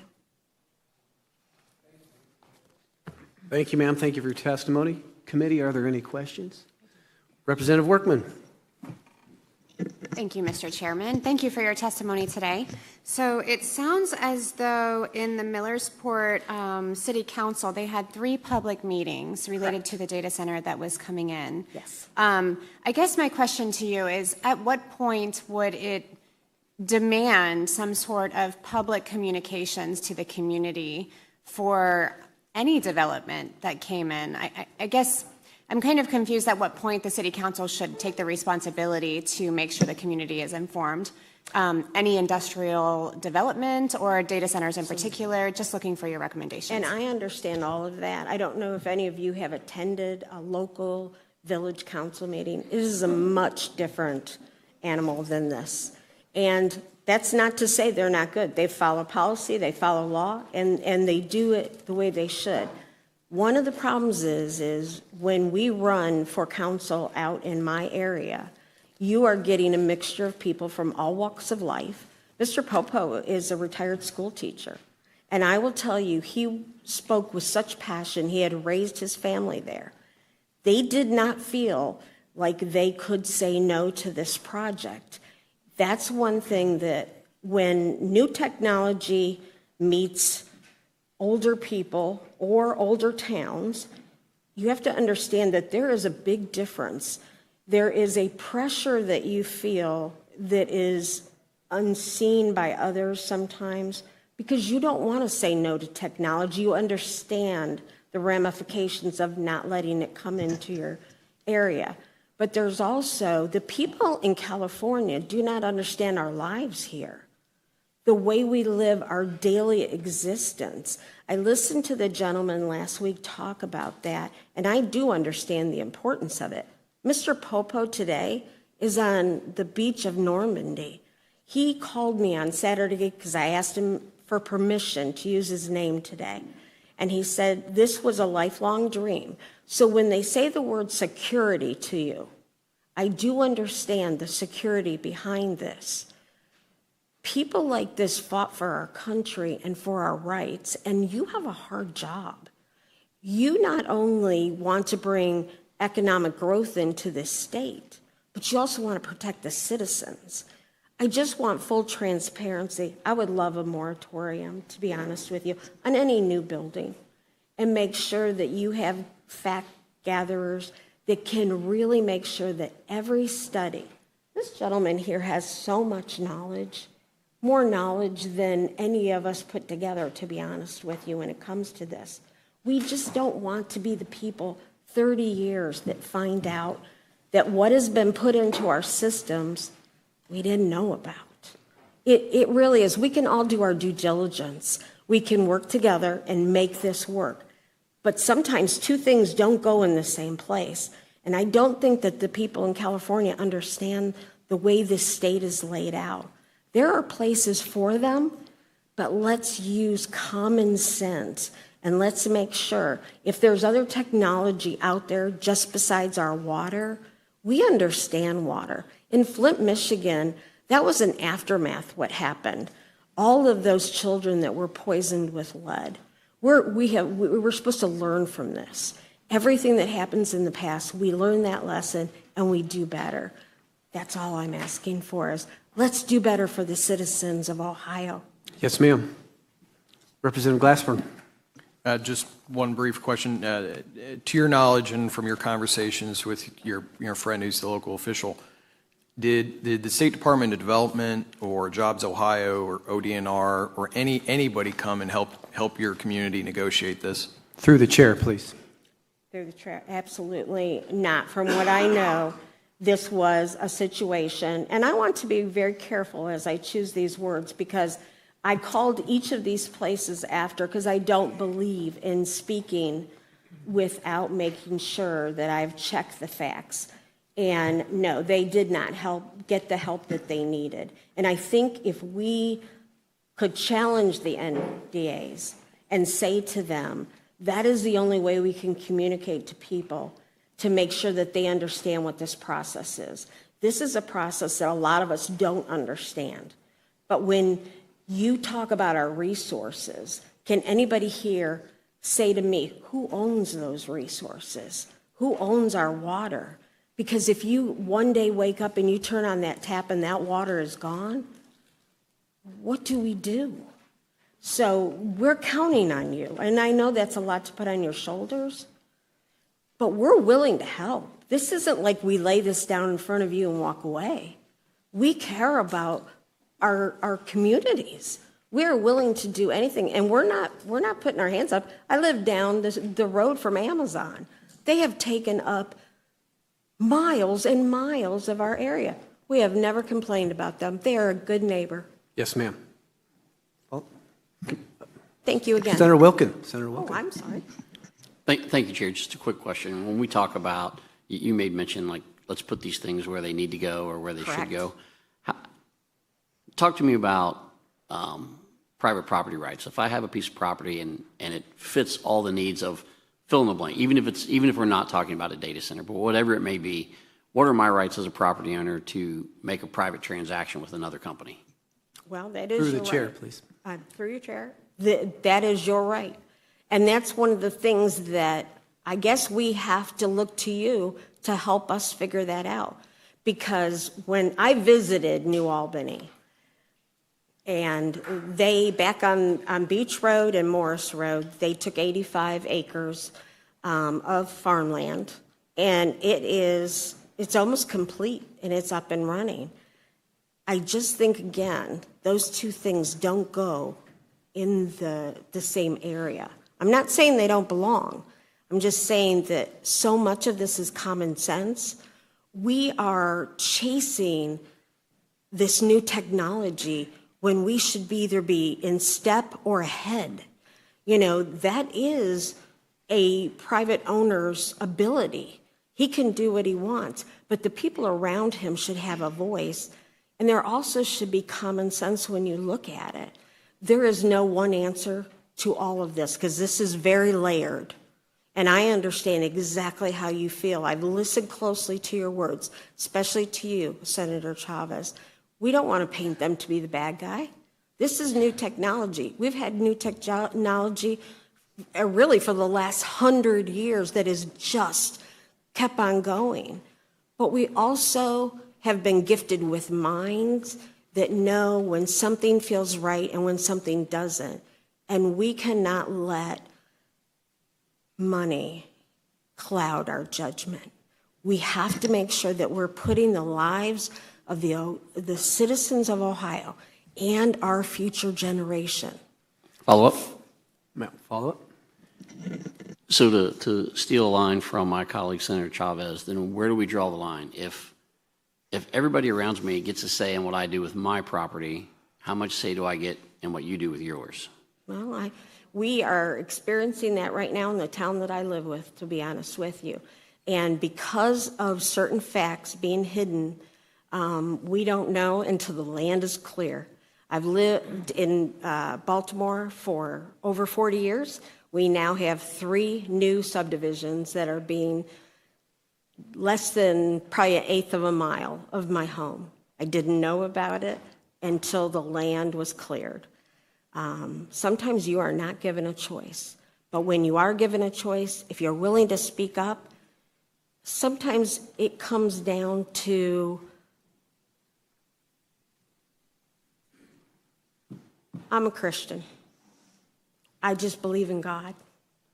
I believe that ultimately the right thing happens. Yes, ma'am. Follow up? All right. Thank you, ma'am. Thank you for your testimony. We'd now like to call Samuel Menges, if I'm saying that correctly. And Molly Bryden is next. Thank you, sir. Welcome to committee. Chairman and members of the committee, my name is Sam Menges. I am 12 years old and I live in Lorraine County. I am just a normal kid who goes to school, plays baseball, and is a 4-H member. A year ago, I didn't even know what a data center was or that they even existed. Last summer, I overheard our farmer friend talking to my dad about how the county is trying to put a mega site down the street from my house. They were saying how a large amount of farmland, about 1,000 acres, was going to be destroyed for industry development. This made me mad, because once farmland is destroyed, it can never be used for farming ever again. This is why I started attending local trustee and commissioner meetings and how I started speaking out against unwanted development and relating infrastructure in my community. Through this process, I have learned quite a bit about data centers. A lot of data centers that have been built in Ohio have been built on prime farmland. I have learned that the state of Ohio has lost 1 million acres of farmland in the last 20 years, and we continue to lose more and more farmland each year to development. The first hyperscale data center in Ohio was built in 2016. This was only 10 years ago. The state of Ohio has almost 200 data centers. If Ohio keeps allowing data centers to be built, the remaining 13.5 million acres of farmland will soon be gone. If farmland is destroyed, this creates a loss of food for the future generations. God isn't making any more farmland, so it's important we take care of farmland we have left. While I have learned a lot about data centers, I am still confused on why we need so many of them. The U.S. has over 4,000 data centers. No other country in the world is even close to having that many. What is the plan for all these besides greed? In our American history, you can see examples of how new development have been rushed into, and then many years later, the future generations realized these developments have harmful effects on our health and environments. An example of this is the plastic industry. They started adding chemicals into plastics in the 1920s. Here we are 100 years later, and we now know that these chemicals are toxic to us. They are in everything we use, our clothes, water bottles, and food packaging. This is a hard problem to fix. Data centers might not seem a problem now, especially to the companies that want to build them. But what happens 50 years from now when the natural waterways have dried up, millions of acres of farmland have been destroyed, and the communities have health problems from contaminated water or other unforeseen problems? Technology is changing every day. The way data is stored now will look much different in 50 years. The farmland will always be needed for food for the people and animals. In 50 years, I will be 62 years old. How old will you be? There are so many unknowns when it comes to data centers because they are relatively new. I definitely do not want to see any more farmland destroyed for data center development in Ohio. I ask that you think about future generations and all the past generations of farmers who worked hard to farm these fields. This is the kind of study that is going to take more than just 6 months or a year. I am worried about the destruction of farmland, and I am also worried about the health issues data centers could cause by polluting our water and air we breathe. I ask that we learn from our history and stop development of data centers in Ohio. Therefore, I ask you to enact a statewide moratorium on data center development in the state of Ohio. Thank you. Okay, thank you. All right, thank you. Committee, are there any questions? Okay, we'll start with Senator Blackshear. Yes, thank you so much, Mr. Chair, and thank you so much for coming up and testifying. You didn't seem nervous at all, so you did a phenomenal job. Just a quick question. Are there others around your age group that may have some of the same concerns about data centers? Do you all talk about that? Through the chair, please. Through the chair. Perfect. Thank you. I don't think so, because they don't know all the harms and effect that these data centers do, because they might not have, searched or took their time to realize how these harmful effects can. Senator Wilkin. Thank you, Chairman. I just wanted to compliment Samuel for being up here today and taking part of the process. And as Senator Blackshear said, you're handling yourself very well. So my compliments to you. Committee, any further questions? All right, seeing none. Committee, we're going to take a break now. We're about halfway through. We're going to reconvene at 2:15. We stand in recess.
We'll continue on the schedule. We're about halfway through the remaining testimony. We'll pick up now with Miss Molly Bryden and Stephanie Jacovetti will be on deck. Thank you. Welcome to committee. Thank you. Chair Chavez, Chair Holmes, and members of the Select Committee on Data Centers, thank you for the opportunity to provide testimony today. My name is Molly Bryden, and I'm the Climate and Sustainability Researcher with Policy Matters Ohio, a nonprofit research organization working to build a more vibrant, equitable, inclusive, and sustainable Ohio. We appreciate the committee's efforts to collect and disseminate accurate and transparent information about data centers' impacts on the electricity grid, utility rates, the environmental impacts, and the economic landscape for data center development at the state and local levels. These topics are critical for understanding how the rapid proliferation of data centers across Ohio impacts our communities. We now know that the data center sales tax exemption cost the state of Ohio more than $1.5 billion last year, more than 11 times what the taxation department had initially estimated, much of which has gone to the richest companies in the world.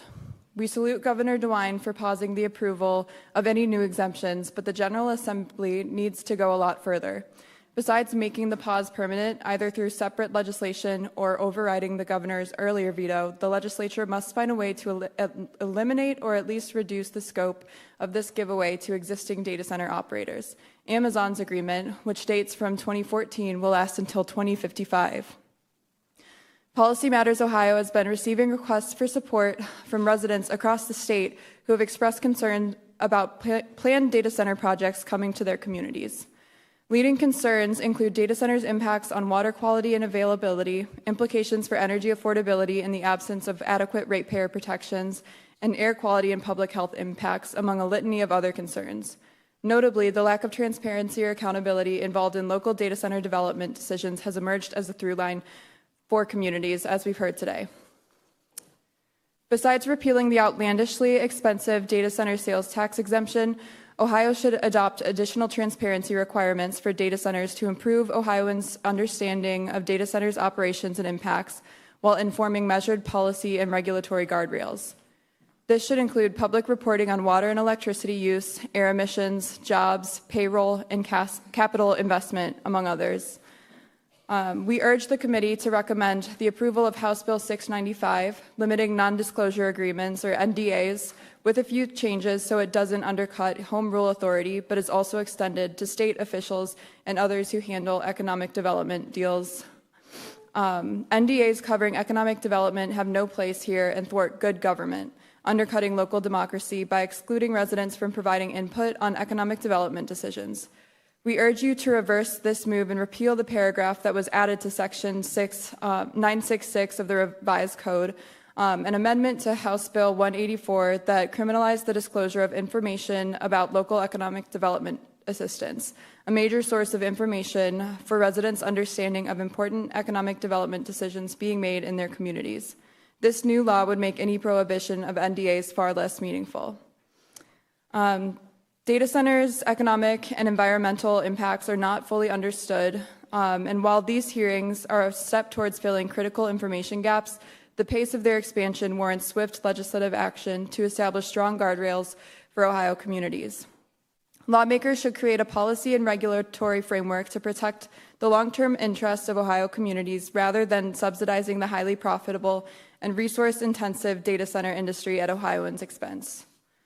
The committee should additionally recommend legislation requiring data centers to pay the full cost of infrastructure investment needed to meet soaring energy demand driven by the industry, like House Bill 706, which would prevent cost shifting onto other residential and small commercial ratepayers. Data centers' reliance on fossil fuel generation sources further warrants consideration of policies to protect communities from harmful air emissions produced by gas-powered generation facilities, particularly in communities hosting a data center with on-site generation, which is largely powered by natural gas. To minimize data centers' climate impacts while accelerating the deployment of new in-state generation, lawmakers should incentivize their use of clean energy resources, stipulating that data centers bring new clean energy capacity, whether behind the meter or interconnected to the grid.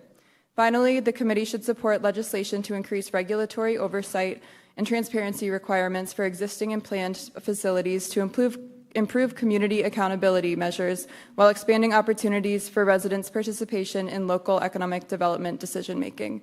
Responsible, informed decision-making around data center development hinges on meaningful public engagement, especially when lack of regulation and non-disclosure agreements between local governments and data center companies have enabled these projects to materialize without the necessary transparency. Thank you very much. And accountability. You were almost done, but okay. Thank you. Committee, are there any questions? Yes, Representative Glassman. Thank you, Mr. Chair, and thank you for driving down from Cleveland to be with us. Please, thank you. I'd love to have asked this question to the Department of Development or OBM, but they didn't show up. And you're here and you referenced it. So Amazon, you mentioned having a 40 or 50-year contract with the state of Ohio guaranteeing them that sales tax exemption. Is that common? Could you tell us more about that? Through the chair and Rep. Glassburn, thank you for your question. I believe it is common. So the tax exemption agreements between respective data center companies and the Department of Development establish contract terms. And so the Amazon deal, for example, set that contract term through 2055, meaning any action to eliminate new sales tax exemption agreements wouldn't actually influence the benefit that Amazon is receiving. We are looking into other potential interventions to see if there's a way to rein in that taxpayer-funded subsidy for Amazon. And as you know, our research director, Zach Schiller, has done most of the research on the tax and subsidy side of things. So we're happy to follow up if you have further questions. Colin? Thank you. Along a different line, I asked a guest earlier of what is it appropriate for the state to take a complete moratorium approach when we see some projects that are good and bringing benefits to the community in a responsible manner? Do you have any commentary on how you see the landscape of if there are projects that are meeting the standard that you would find sufficient? There are a couple examples of data centers that have actually engaged the local community to secure or to offer commitments to more meaningful long-term community benefits targeted towards the broader community. Like Taze Valley, there's a planned data center where the school district is getting a pretty substantial investment from the company. I will have to follow up about what the specifics of that deal are. I think with reference to a moratorium, we are more positioned around responsible and sustainable data center development. And like I was trying to explain, I think that requires meaningful community engagement and input, enabling residents to have a seat at the table for these before these decisions are made. And so I think to ensure that those the positive examples are more prevalent across the state and more widely available to communities facing a planned data center, we really need the state regulation and policy to be able to reinforce that just by requiring better accountability mechanisms and more transparency to the community. Follow-up? Last thought, Mr. Chair. Thank you very much. So the bottom line would be that would you say either or both of it would be beneficial for the state to set some kind of floor or standard as well as to provide assistance, whether it's on the environmental or on the economic development side, to communities so that they can actually navigate these projects? Through the chair and Rep. Glassburn, I definitely think that the state should be setting the floor and enabling communities to impose more stricter stipulations around this development if that's desired. I think what's important is to enable the community and their municipalities to actually have an influence over what the data center landscape looks like in the local community. Thank you. Thank you. Committee, any further questions? Seeing none, thank you for your testimony. Thank you. We'd now like to call Stephanie Giacovetti. Anna Canalongo is on deck. Thank you, ma'am. Welcome to committee. Thank you. Good afternoon. For the last 6 months, I've been running For the last 6 months, every extra minute of time has been spent researching. In July 2025, I was shocked to find out that the Lorraine County Commissioners were planning to create a mega site. The mega site would combine approximately 2,000 acres of land. I didn't know what a mega site would entail, and quite honestly, they still have not been transparent on who or what will be included in it. The site would be up against the 2 acres of land my husband and I purchased to build and retire on. We purchased this land to celebrate our children's milestones as well as our grandchildren. We wanted a larger space so our dogs could run their little hearts out. In December 2025, we received a notification of a request to rezone land from residential Ag 1 to industrial. The land to be rezoned surrounds our 2 acres on both sides and along the back. Over the next 3 months, I spoke at zoning board meetings and at our township trustee meetings. I begged and pleaded for our land to be saved and for the rezoning to not go through. After each speech, community members would tell me good job and thank you.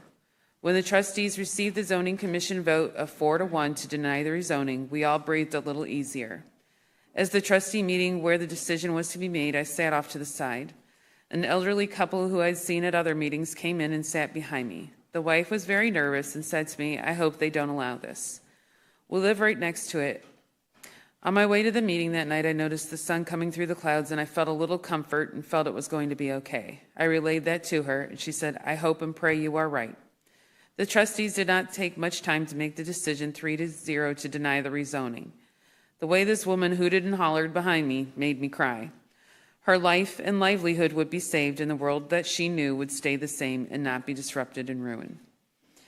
As the community felt a sense of victory in the rezoning being denied, we all knew that we had to keep our guard up. We knew the commissioners and the developer would not give up on their mega site dream.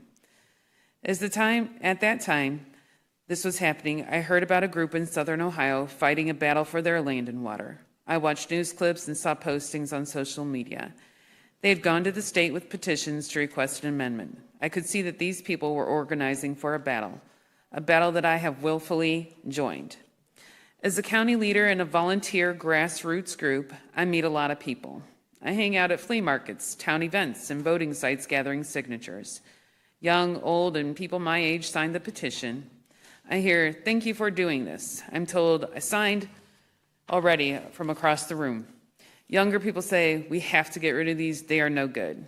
Tech workers saying, "I'm in tech, but I hate these things. They don't do any good and they're taking jobs away." The educated group that speaks to me repeats the facts back. "You know these use millions of gallons of water. Do you know how much our electric bill are going to go up?" I have also had supportive, colorful comments made as well, but I won't share those with you all today. And while I have received mostly support, I can tell you that I have had less than a handful tell me they are for data centers. In my county alone, I have over 30 volunteers collecting signatures. I have handed out packets to people who messaged me within a week saying, "Hey, can I turn these in? They're full now." I've sat in the back of my car during a rainstorm with people coming up to sign. I've frozen my hands at a late night event for these signatures. Why do I gather signatures and am against data centers? For my elderly community members that cannot afford a utility increase that will triple their electric bill. For the children in my community to be able to drink clean water. For the future and current farmers who will have their soil disrupted by toxic water and air.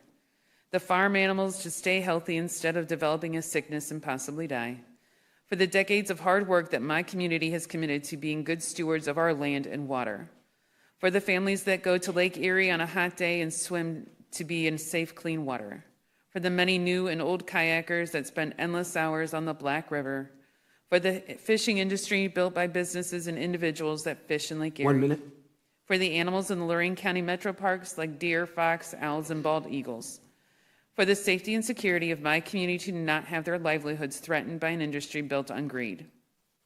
I gather signatures against an industry that will make the unemployment lines in Ohio longer, against an industry that is about to meet its demise in the near future, where we will be left with empty buildings like the steel mill in Lorraine, the Ford plant in Lorraine, the abandoned Midway Mall, against the industry that seeks to take all and leave nothing for the communities. This is the fight that I have taken on, knowing what I am against. I stand for my community, my county, and my state. This committee should also stand for your constituents and enact a moratorium to ban large-scale data centers. This committee needs to honor Ohio and all Ohioans and say no to big tech. Thank you, ma'am. Thank you for your testimony. Committee, any questions? Senator Wilkin. Thank you, Chairman. Just real quick, the end there, is it your belief that the data centers are going to go away? I've read articles and watched videos where they're stating that the AI boom is going to go away, that it's already hitting its peak where it's not really of interest. A lot of the younger generation, the ones that are graduating from college, they don't want to deal with it.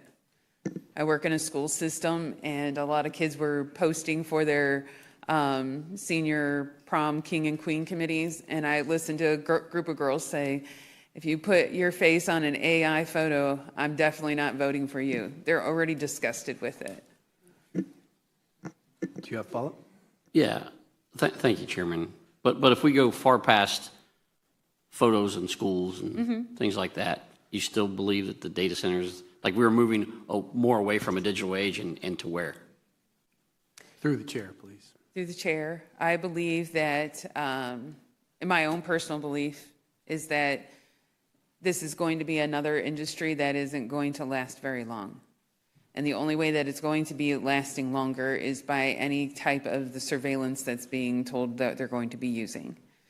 I personally don't want a digital footprint or a digital file of my information held somewhere by somebody that I don't know. I think that's invasive and unfair. And I don't think that's something that anybody should agree to. And in building these data centers, that's what you're agreeing to, in my opinion. Thanks. Committee, any further questions? Seeing none, thank you, ma'am. Thank you for your testimony. We'd now like to call Anna Canalongo, if I'm saying that correctly, ma'am. Okay. Susan Harmachek is on deck. Welcome to the committee. Chair Holmes, Chair Chavez, and other members of the Select Committee on Data Centers. Thank you for the opportunity to provide my interested party testimony today on data centers. My name is Anna Canalongo from Clean Air Hilliard, and I'm here because of the Scioto Darby Creek Data Center and its on-site power plant being built adjacent to our neighborhood, local elementary school, and public park. I know that you value human life, especially of children. Many of you, like myself, are pro-life and are passionate about the right to life. And yet children in Ohio are being put in danger by data centers. Did you know that many of these data centers in central Ohio are built adjacent to neighborhoods, schools, and parks where children live, learn, and play? Several hundred feet, actually. This is exactly the situation in Hilliard, Ohio. Yet there are no safety precautions put in place to protect children. And the safety of the situation becomes magnified when behind-the-meter data center power plants are being fast-tracked through the Ohio Power Siting Board without proper oversight.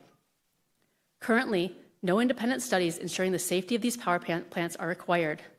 There are no appropriate setback limits for schools and for neighborhoods. There are no emergency evacuation plans in place in case of an explosion. Carbon dioxide from fuel cell power plants, which can be particularly harmful in large amounts to children, is not being monitored. Not to mention that exposure to CO2 emissions shows the highest correlation with overall asthma rates in children. These are just some of the concerns. We all know that the grid in its current state cannot handle the electrical demand that the data centers are adding. Behind-the-meter power plants on the surface may seem to be a perfect solution, and yet is not the silver bullet it seems to be. For these power plants are being built next to neighborhoods, next to elementary schools, and next to playgrounds. Would you want your child or grandchild living or going to school next to a data center power plant? Additionally, as the grid becomes stressed, these emergency generators will be running more frequently, creating toxins for children. We know that this is already happening in Virginia as they change the definition of emergency to accommodate data centers. Again, there are significant health impacts for children near these generators. We have collected signatures via an online petition. We would have received more, except Facebook classified the petition as spam and prevented us from sharing it further. And since most of us have small children, we can't canvass the state in person. Despite our limitations, we collected 1,214 signatures across the state of Ohio. We have the following common sense requests. We're not trying to do the end-all be-all of everything. We just have some specific desires to protect kids. Have PUCO pause their approval of case number 25-0649-EL-BLN until there is a proper investigation of the safety of the fuel cells that convert natural gas into electricity, approved for use at the Amazon Data Center on Scioto Darby Creek Road. And what is happening here is like a test case of what will happen in the rest of Ohio if this is approved. Review the proposed administrative rules for the Ohio Power Siting Board to require the following before approving any project.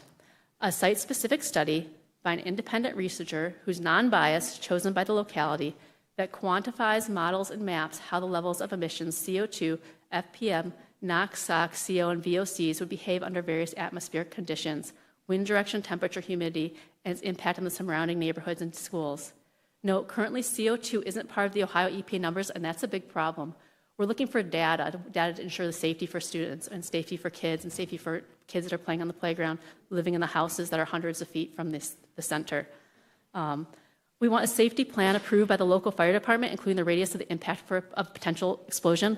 Norwich Township Fire Department has come out against this plan, but it doesn't matter because everything went through the Ohio Power Siting Board without local control and bypassed locality altogether.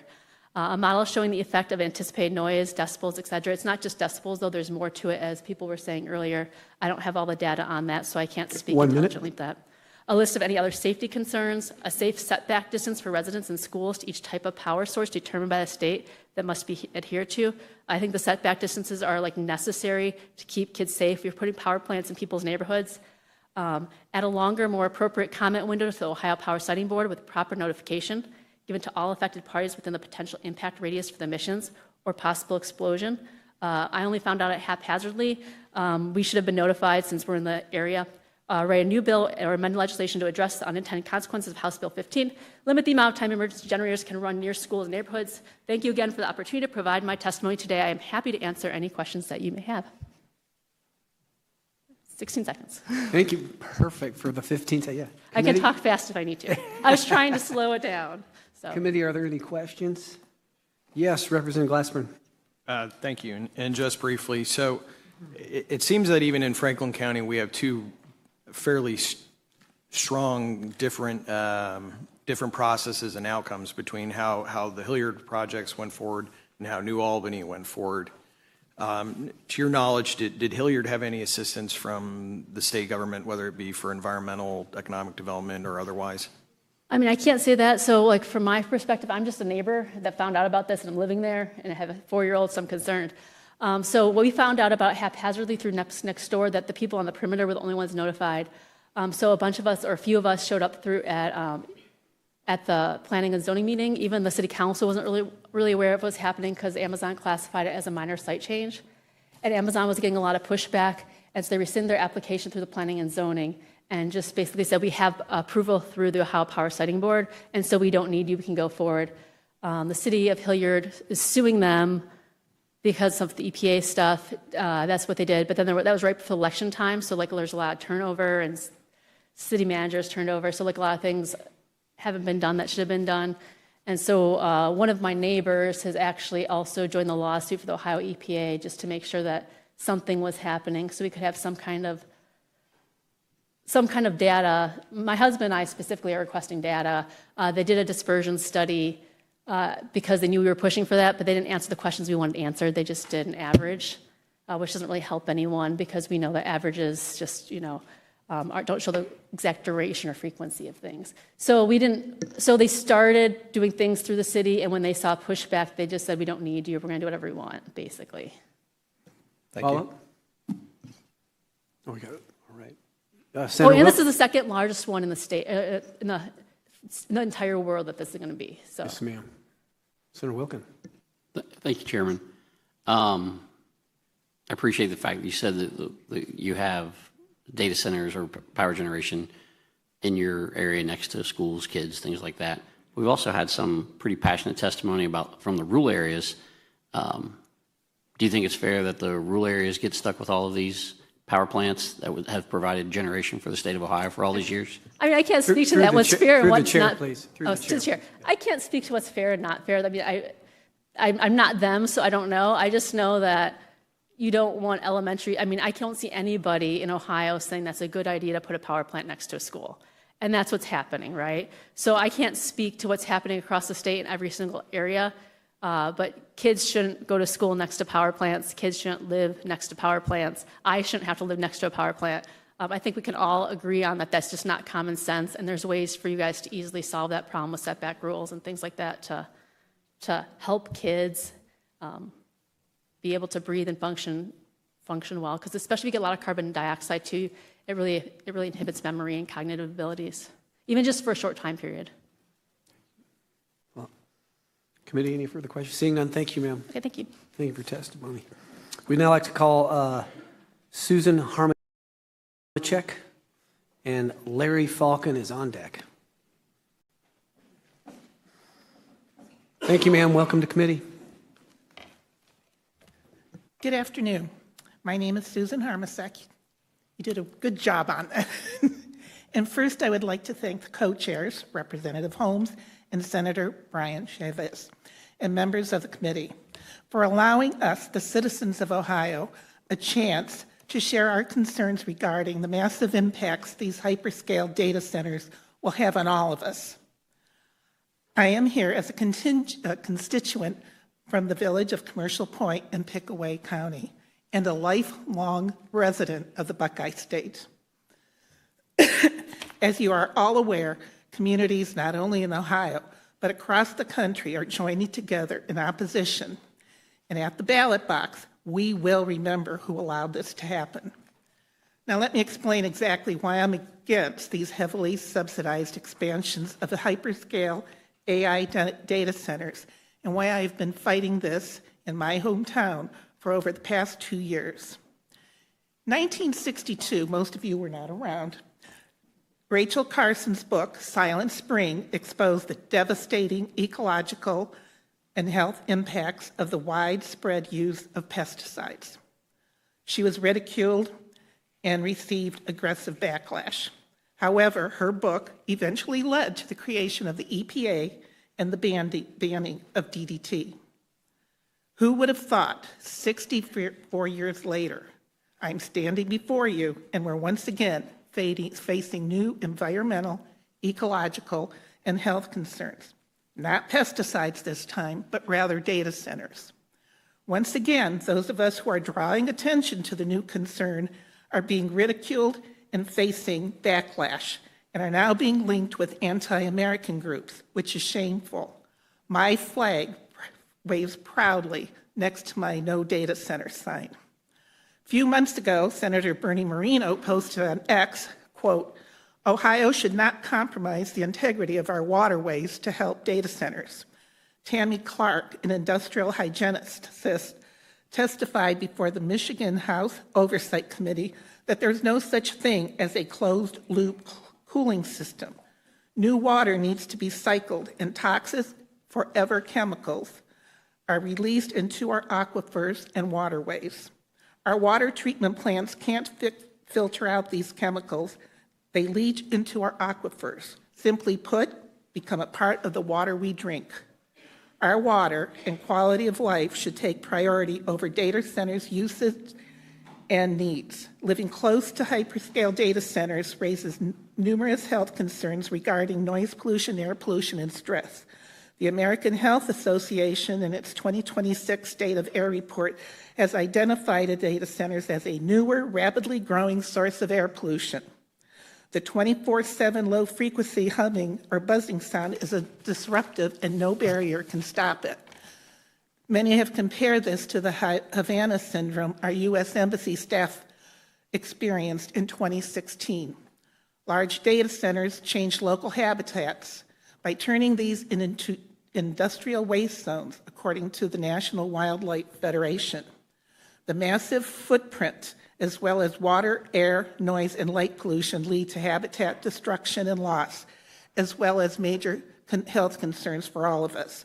We cannot afford to sacrifice our natural resources and public health in the interest of tech companies' large-scale data centers. We're not against data centers. We know they serve a purpose. What we are against is the disregard for the health, welfare, and economic stability of those affected most by developers buying up farmland, building on top of residential areas. They need to be regulated and held accountable. Developers need to accept responsibility for the health and welfare of the general population and not build these data centers next to homes and deny folks their right to the pursuit of happiness.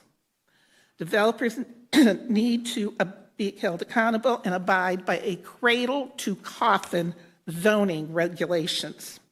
They need to pay their fair share, stop getting tax incentives. We need state-level stewardship to protect our resources and health.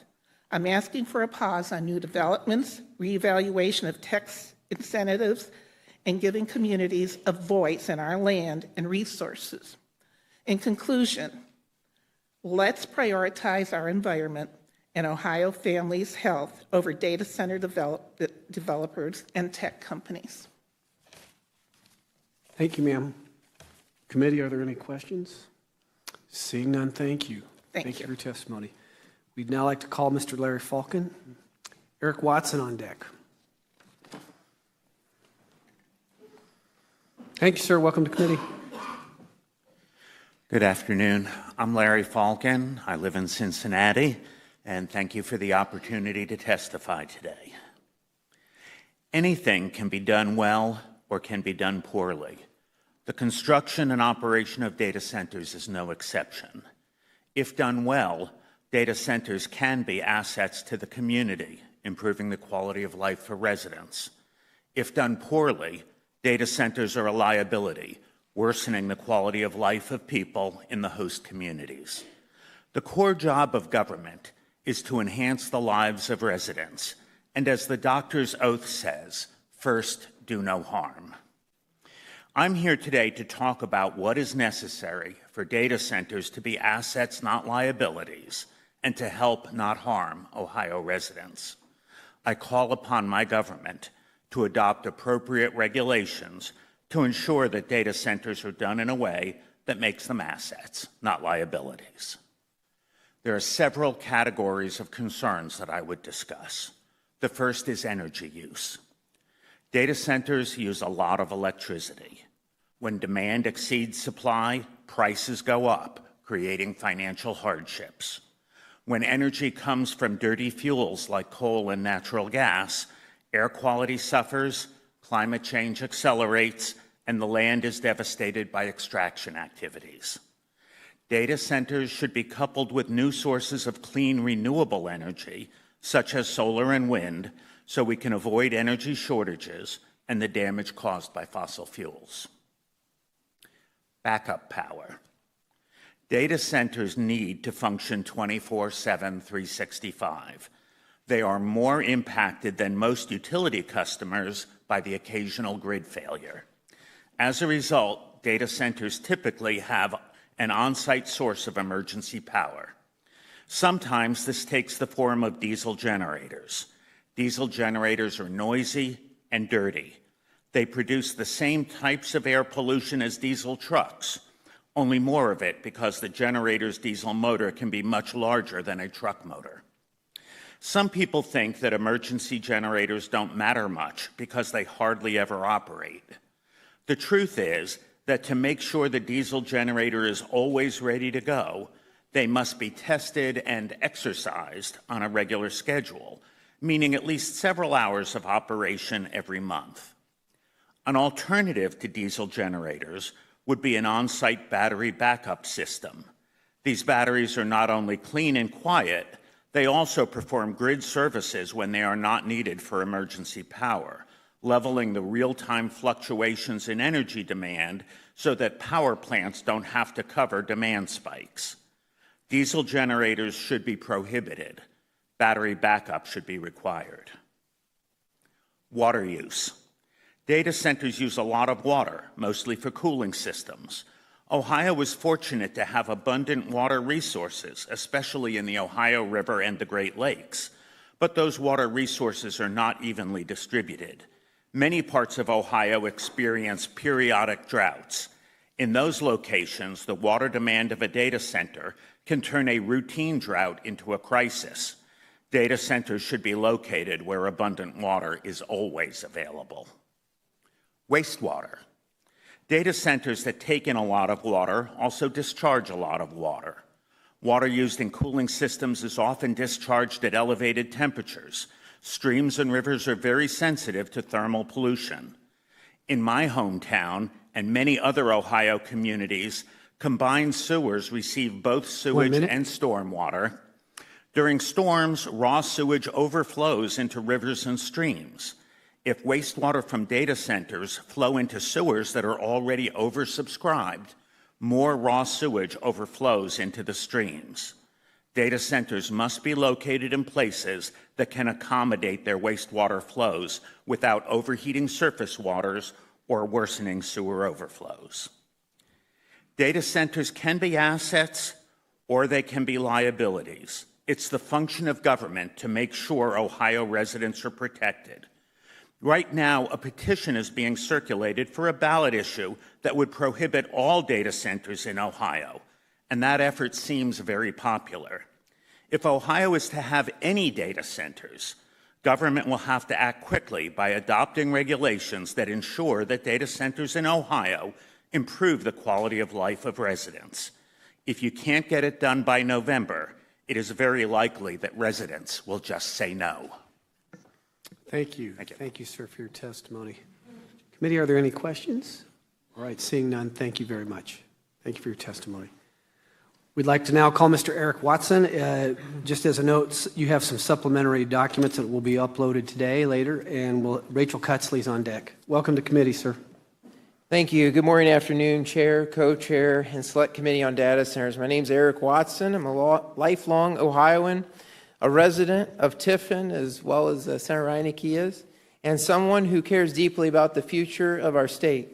Thank you for the opportunity to provide testimony today. Ohio has long been known for its agriculture, manufacturing, and natural resources.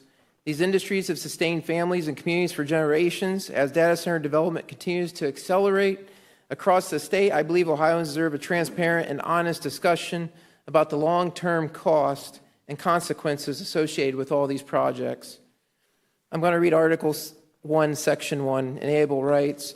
All men are by nature free and independent, have certain inalienable rights, among which are those in enjoying and defending life, liberty, acquiring, possessing, and protecting property, and seeking and obtain happiness and safety.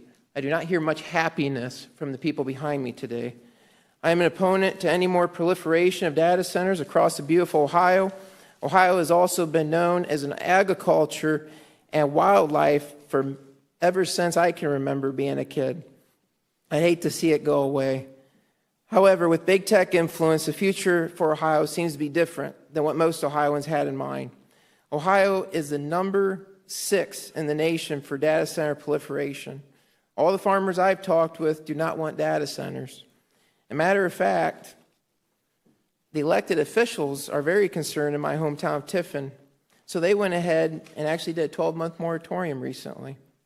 A matter of fact, also, the Ohio Farm Bureau members at the county levels are completely against data centers. Also, the city of Tiffin is actually, I already read that. However, other cities and villages are not putting moratoriums in place, but instead take the dangled carrots and move on. The reality is that no public subdivision can begin to compete with the money and armies of attorneys that data center developers have. This is precisely why I'm here today. All of you represent your constituents at the state level were elected to be the voice for the people. And currently, House Bill 116, enact the Ohio Blockchain Technology Act, sits in the Senate committee right now. It actually addresses data mining, taxation, and regulation of digital assets. But I'm going to skip a little bit and get to the good stuff here because I'm on time. Data mining. One of the ways that data mining is implemented is with what's called proof of work. Microsoft actually patented this, and it measures a person's heat and brainwave activity to determine proof of work. It's actually in the patent for proof of work. So it's not Chinese hyperbole or anything. This is something that is used in Bitcoin mining operations and social credit scores like the social credit system used in China. What is extremely interesting in the narrative I keep hearing is that if we don't build data centers in Ohio, then where are they going to go and be built? China? Well, come to find out, we already have Chinese operating data centers in Ohio. So jump to actually House Bill 116. On page 40, it actually states in paragraph B that any digital asset mining business may operate in any of the areas zoned for industrial use. This lays out a welcome mat for data centers because digital asset mining businesses have been proven to be data centers. Co-founder of actually a data center spoke about this at one of the Monroeville public forum. Across Ohio, some elected officials are listening to their constituents and rezoning in a manner that prevents future data centers from forcing their way in. The massive facilities will actually ruin property values, despite what people say. 1 minute. I'm actually going to jump forward here because you guys have this. Data centers are known for utilizing massive amounts of energy. Most medium, larger data centers require 25 gigawatts to 1 terawatt. To provide that sort of energy to data centers, I can imagine it becomes necessary to set up infrastructure where large, high-tension power lines would be required to sustain that amount of energy needed. This would allow eminent domain practices to be used. So just to put this in perspective, 1 gigawatt of power needed, and is actually the equivalent of 14,000 cell phone towers or 5G base stations. And then you multiply that by 25 gigawatts, because that's what each data center on average needs, or even more. You then have 342,000 cell phone towers that emit, actually in a centralized location, EMF radiation or EMR radiation. It's a serious problem that you guys need to address, and MAHA at the national level is. Sir, thank you for your testimony. Committee, are there any questions? All right, seeing none, thank you for your testimony. I'm kind of very sad that there was no questions. We would like to now call Rachel Cutsley, and on deck will be Brenda Dominguez-Stevens.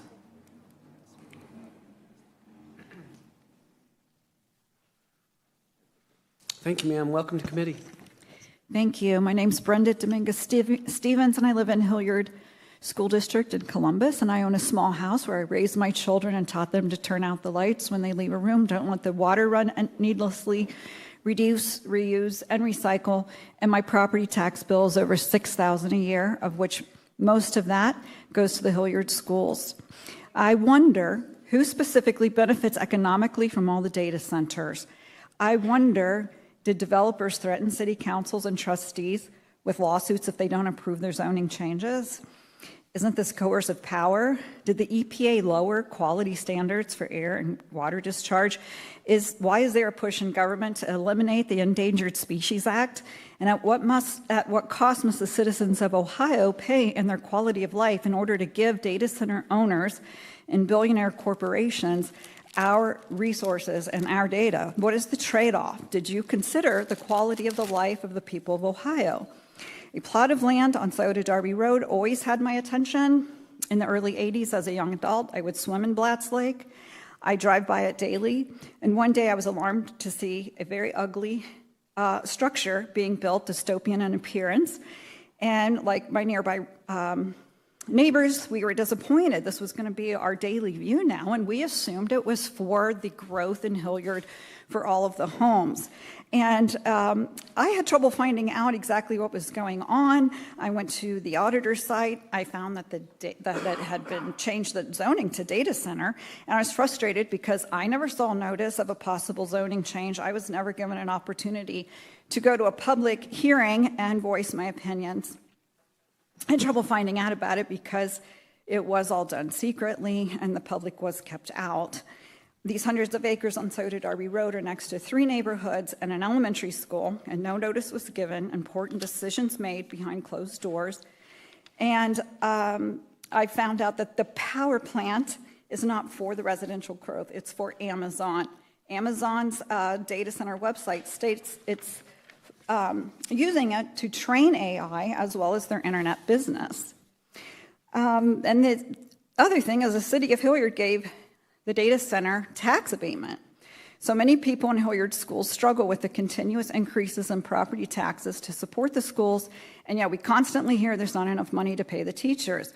So the only people I see benefiting from these data centers are the developers who own the facility, the power company, and Amazon.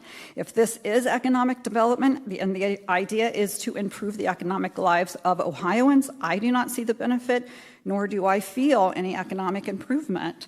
And if there was an economic benefit to the people who actually live here, I still wouldn't want it in my community.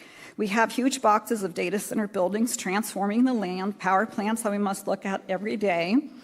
And at what cost is this economic improvement? The EPA has lowered standards. The generators in Hilliard plant will be using fossil fuels.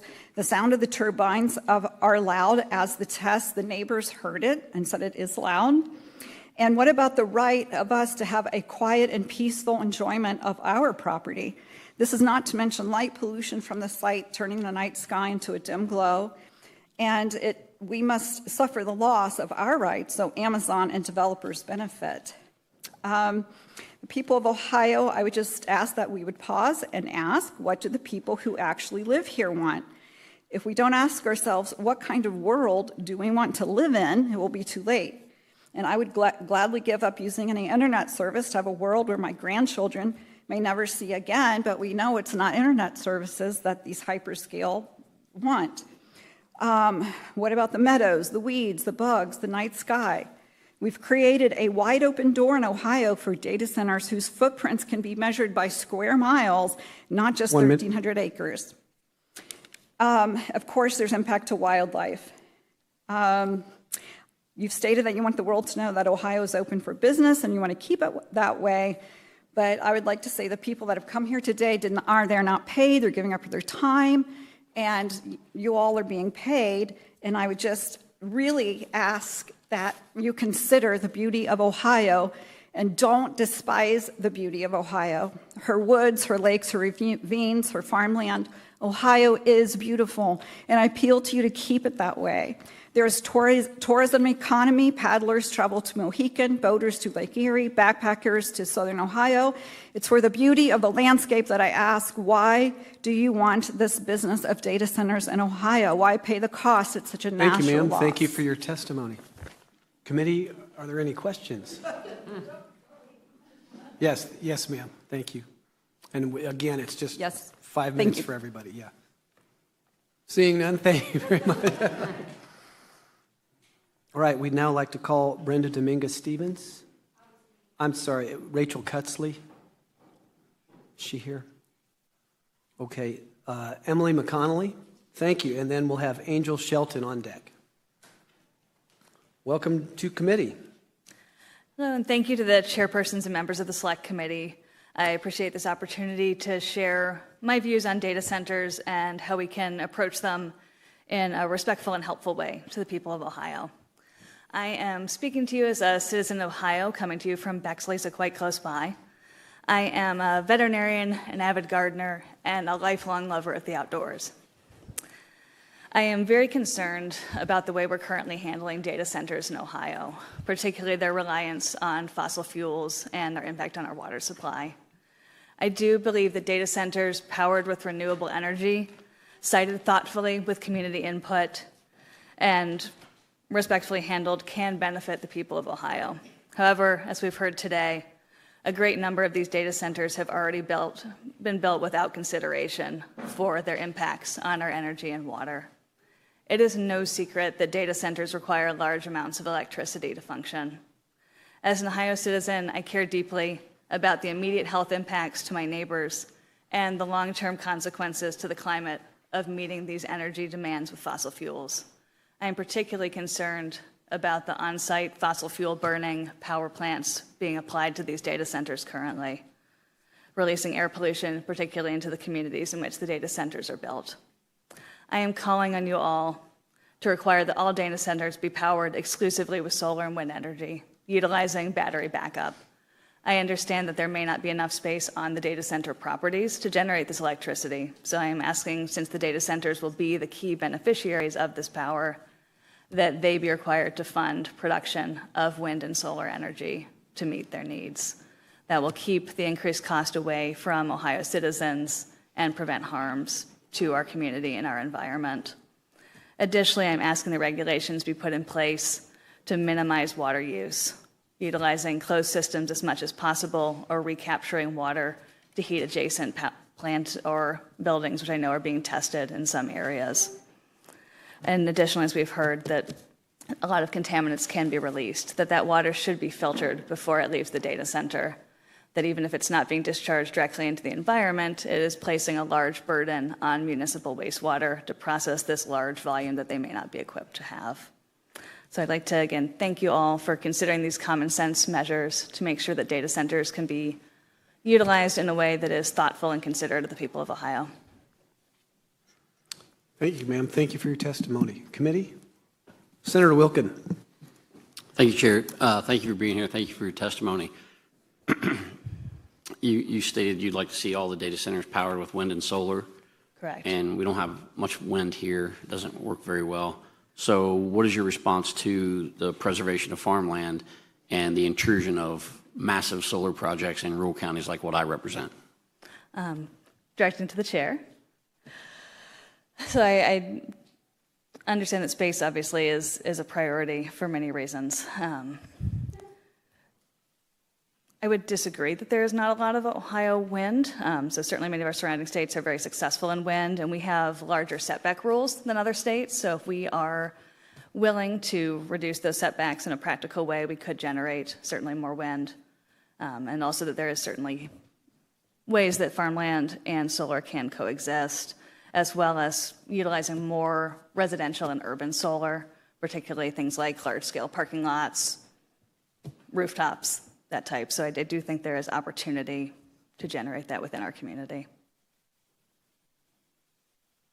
Yeah, thank you, Chair. Follow-up? Okay. But I guess back to the heart of the question. Mm-hmm. That is forcing a solar development that many of my people don't want out, because if we use about 7 acres per megawatt, Mm-hmm. I mean, we're not talking a couple of hundred acres. We're talking thousands upon thousands of acres in order to supply electric. Yeah, Chairperson, I don't know that I have a specific answer to that. I know that we need to obviously be mindful of balancing the needs of all of our citizens, but that fossil fuels are not helping anyone. Thank you. Thank you. Seeing no further questions, thank you for your testimony. We'd now like to call Angel Shelton. Ms. Angel Shelton, and John Mara is on deck. Thank you. Welcome to committee. Hello, Chair. Good afternoon, committee members. My name is Angel Shelton. This is very personal for me. On a daily basis,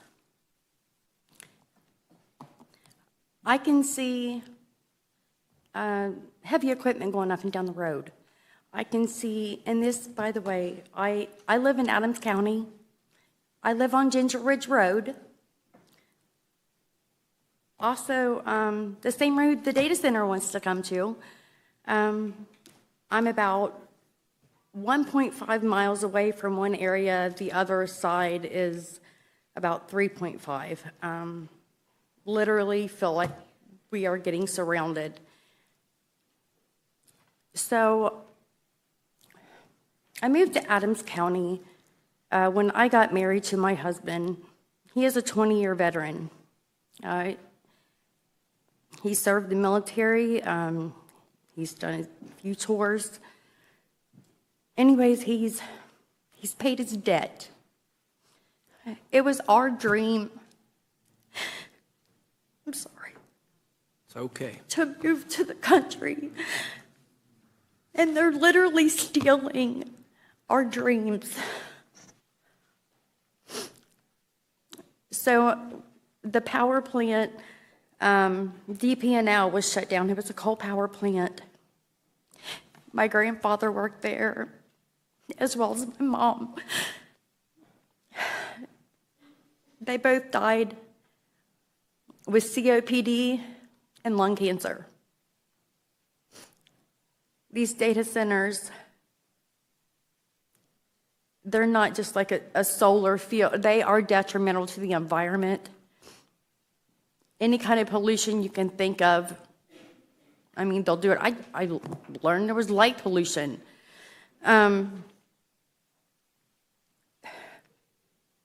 Anyways, all that pollution, it's going to kill everything. If it doesn't drive it away, it'll kill it. And if I could pick up and move away, I would, but where am I going to go? They're literally wanting data centers everywhere.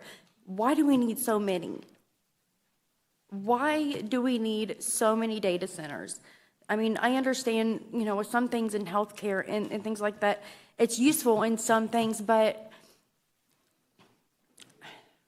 this is just my opinion, but the little photos that these little girls are taking that are just AI images, and it's putting out a bad image for girls anyways. So the consequences for these data centers, it's appalling.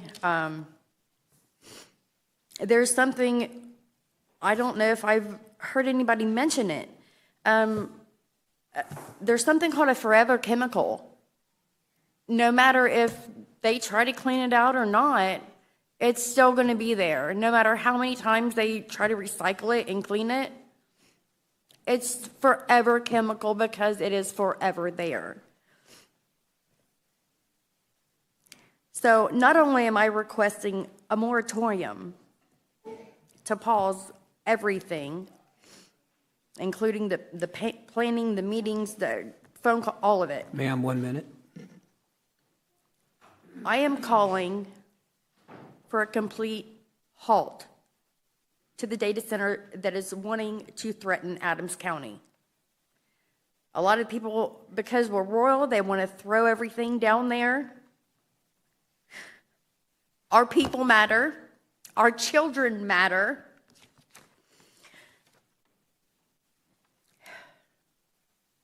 And they're wanting a tax abatement, 100% for 30 years. That's absolutely not acceptable. And I just want to put on the record that Paul Worley is our economic director and Kelly Jones is our county commissioner, who has sold us down the river. They are only in it to get their pockets fat. They don't live there, so they don't have to deal with it directly. Another thing, the vibrations of the generators. Thank you, ma'am. Just the That's 5 vibrations minutes. So thank you very much. can cause But, human health. Ma'am, committee, are there any questions? All right. Thank you for your testimony, Ms. Shelton. We'd now like to call John Mara. On deck, Melissa Rexroth. Welcome to committee, sir. Good afternoon, Chairman Holmes, Chairman Chavez, and members of the committee. My name is John Marr, Mayor of the Village of Timberlake in Lake County, Ohio. I come here today, though, personally, even though next week I'll be coming as an elected official. But many Ohioans are asking this simple question now. Why are we having this conversation now? Tax abatements have already been granted. The utility applications have already been filed. The infrastructure planning is already underway, and communities are already being told that these are inevitable. Quite frankly, this feels like we're conducting a safety inspection after the plane has already taken off.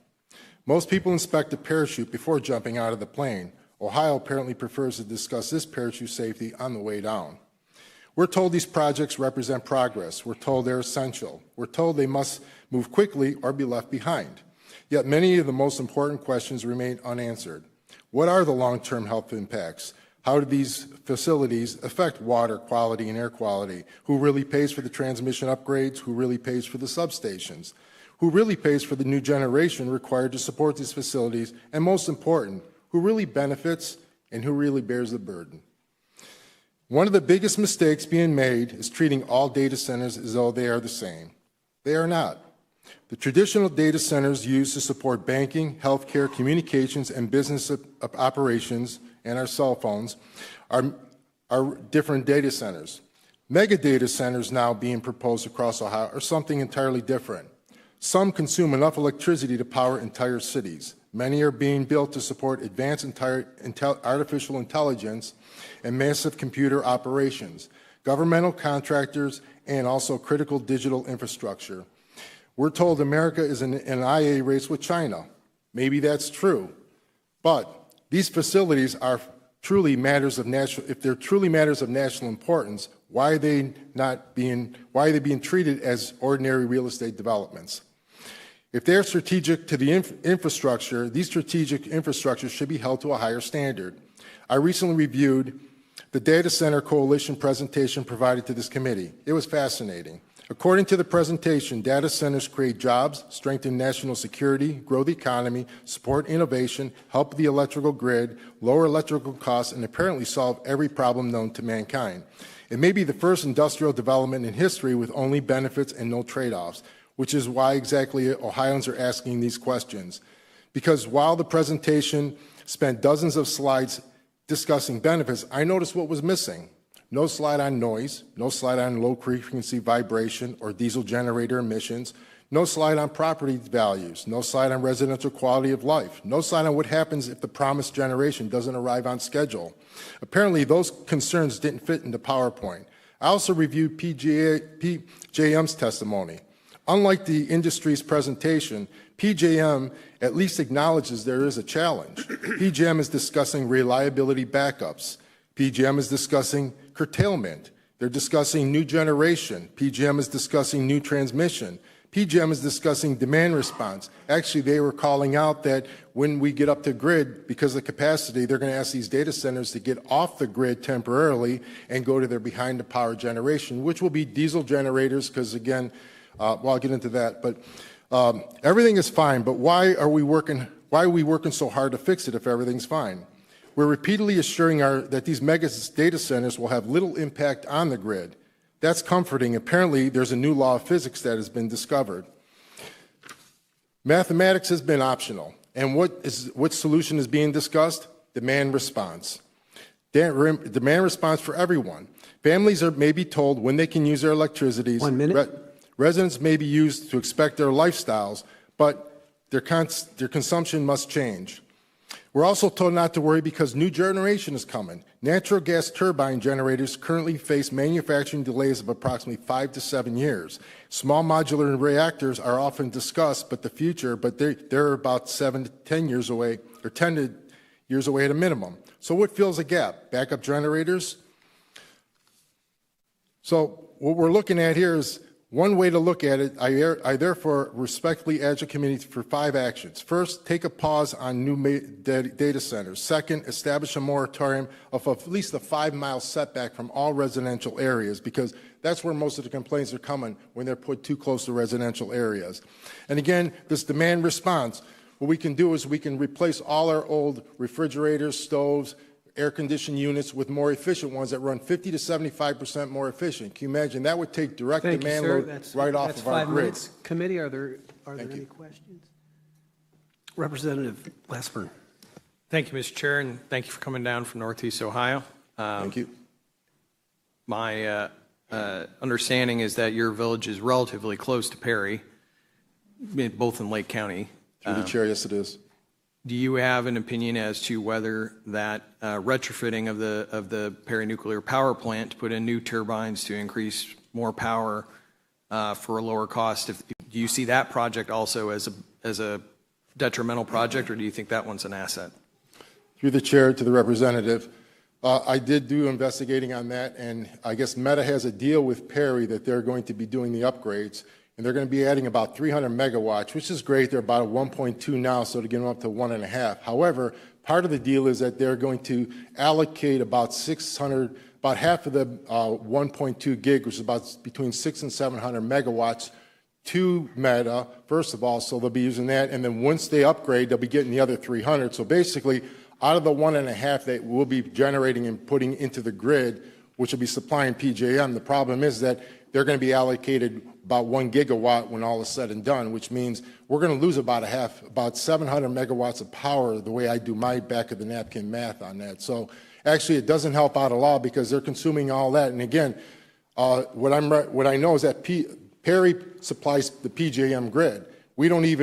Ohio doesn't even benefit from that because we're actually at a net deficit in power generation.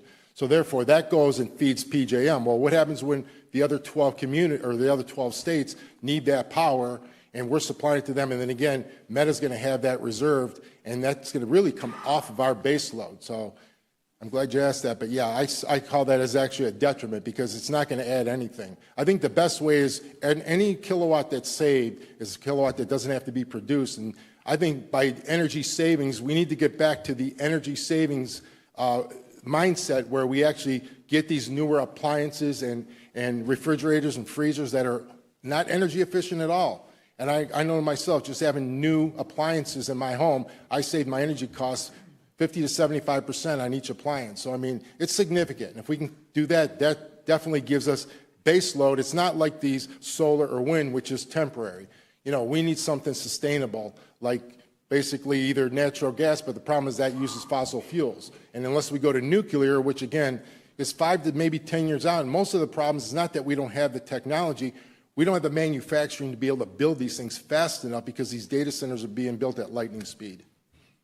Follow up? Thank you, Mr. Chair. So my understanding with the Perry plant is that it was slated for closure for 2031. So while there is the 300 megawatts from the new turbine coming in, that's additional energy, the whole thing was going to go offline. So in effect, the delta, the difference of what Facebook Meta isn't using is all additional power that would otherwise have come off the grid. But I'll come back to you. You got timered on your recommendations at the end. I guess the bottom line is it your view that this should be a outright moratorium, or do you see it as some kind of minimum standards plus help to communities like yours to navigate these problems is a better pathway to go? Where do you land on that question? Well, we have a power problem. I think behind-the-meter power generation is the way to go. The only problem is we do have a time lapse with these natural gas turbine generators, which are about 5 to 7 years out, pretty much, because of the manufacturing of them. And then the nuclear modular generators, again, those are out. So we have the problem is they're going to have to go with the behind-the-meter, these backup generators, which run on natural gas. Those put out the pollutants, and that's where the other problem is, the air quality comes out. And then touching back on someone had mentioned also about the waste, the discharge. You know, when they go to these waste facilities, I was a former contractor, and I know it gets discharged. Well, these forever chemicals that go to these treatment plants aren't designed to handle these forever chemicals, and it does not remove them. All it does is it passes them right through, which get into our lake, which the EPA now wants to use as a dilution pond. So that's another concern that I have, is even though they're discharging them into the treatment plants, those treatment plants cannot handle those contaminants that are coming out of those closed-loop systems that they have. And that's one thing, the one question I questioned our commissioners of Lake County to look into that also, those permits that are being requested by these data centers on their discharge. Thank you, Mr. Chair. Senator Wilkin. Thank you, Chairman. Just a clarification, doesn't all of our generation go onto the PJM lines? Through the chair, the senator, yes, it does. Okay, so it's not really fair to say we don't get any benefit from the Perry station because it all goes on to PJM. All of our generation, then that's our regional transportation or transmission organization. Through the chair to the senator, yes, but we are at a net deficit, though. And again, we get less allocation than coming to us because we have 12 other states to share it with. And again, when they need demand, what are they going to do? Give it to, so that's where I'm at. I mean, just that there's only so much to go around. When I gathered from PGM's last week when they did their presentation, once all these data centers are like 10 megs or 10 gigawatts coming online and another, I think, 3 or 4 that are in process, when they put that on, we will have no more reserve, which means that when we hit those reserve numbers, we're going to have blackouts. Or they're going to have to ask the data centers to go behind the meter and with self-generation. Yeah, thank you, Chairman. I understand that, but I'm just saying the statement that we're not getting energy generation, if that plant didn't exist, we'd be in a bigger deficit. So there's definitely a benefit from that plant being online. Through the chair to the senator, but yes, it is operating now. And again, I haven't seen any plans of it being shut down within the next 10 or 20 years prior to all this anyway. I mean, it's a good, viable, and actually they never even opened up the second stack. So again, there's plenty of room for expansion at the Perry plant. So they might have been false rumors. I don't know. But then again, all I know is that the current deal that Meta has with them, it's not going to help us at all because we're going to have 700 megawatts less power going to PJM allocated to, that's going to go to Meta. So that's what I see as the net difference. Thank you. Committee, any further questions? Thank you, Mayor. Thank you very much. Thank you. We'd now like to call Melissa Rexroth.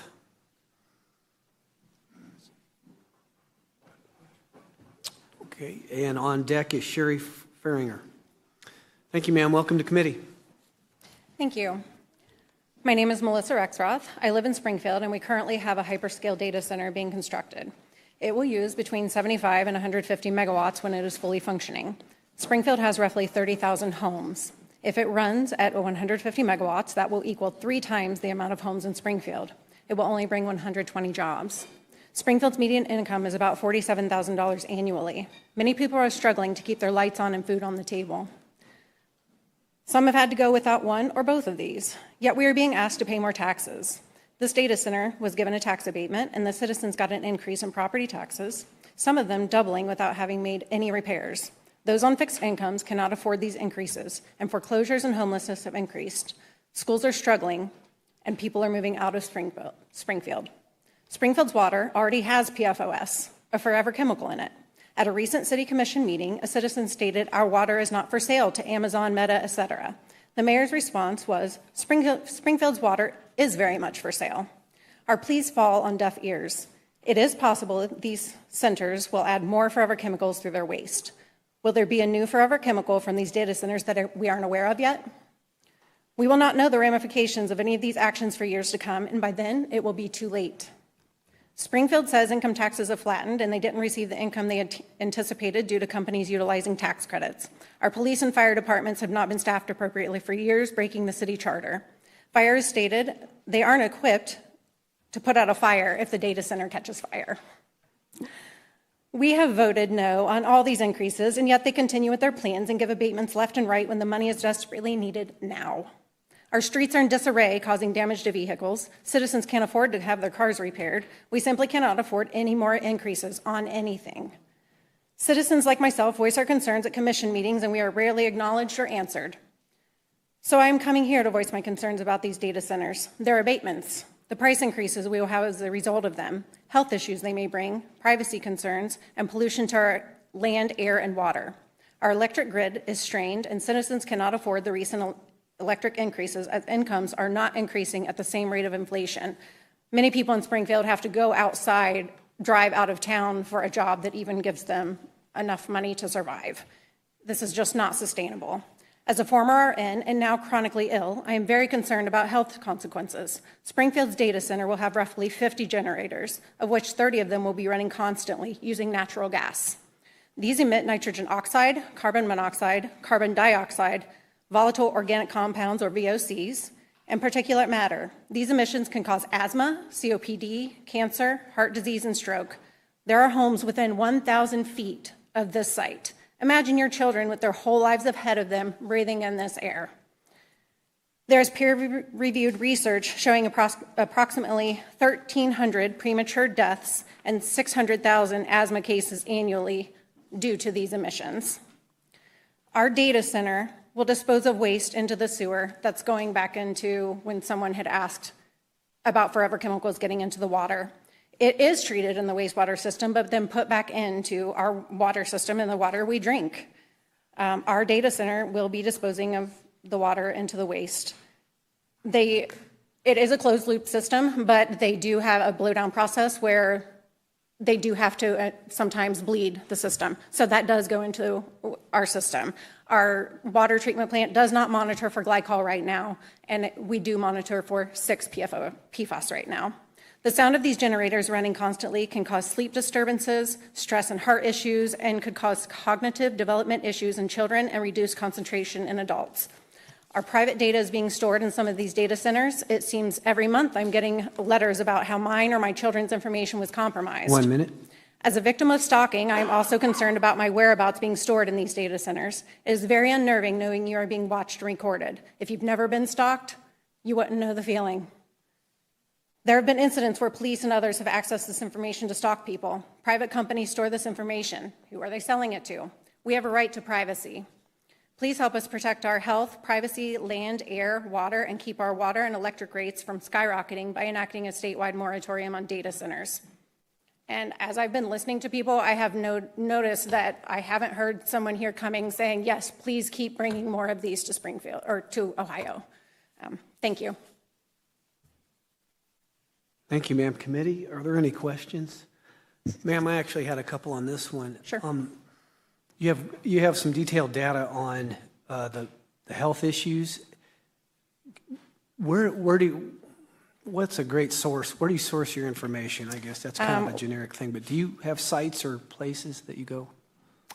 Through the chair, I actually have a packet here that has lots of data with sources noted. I could give that to you if you'd like it. We'd love it, because that's Sure. part of the mission of this is to track that down. And one example, I saw the 50 generators and 30 of them are running constantly. Will be. Do you have specific places you access that kind of information? Sure. I mean, that's just through articles, sorry, through the chair. Articles, things that I've found online regarding this information. I've gone to city commission meetings and I haven't gotten real detailed information, so I've had to try to find it myself. Okay. It's through. Yes, ma'am. But you find, so you're doing it online. And then the last one is that data center in Springfield. Is that an Amazon center? It is not. There are 3 companies in there at this point. None of them are Amazon. Not a hyperscaler. It is a hyperscale. What's one of them? Okay. Right. Crusoe is the one that's going to be having the 30 generators. They're AI. They'll be training AI. I'm only asking because we're going to have them come in on Thursday, so we can ask them directly about Springfield. Perfect. So, okay. Thank you. Thank you very much for your testimony. We'd now like to call Sherry Farringer, if I'm saying that right. Thank you, Sherry. And Christina Camiendo is next.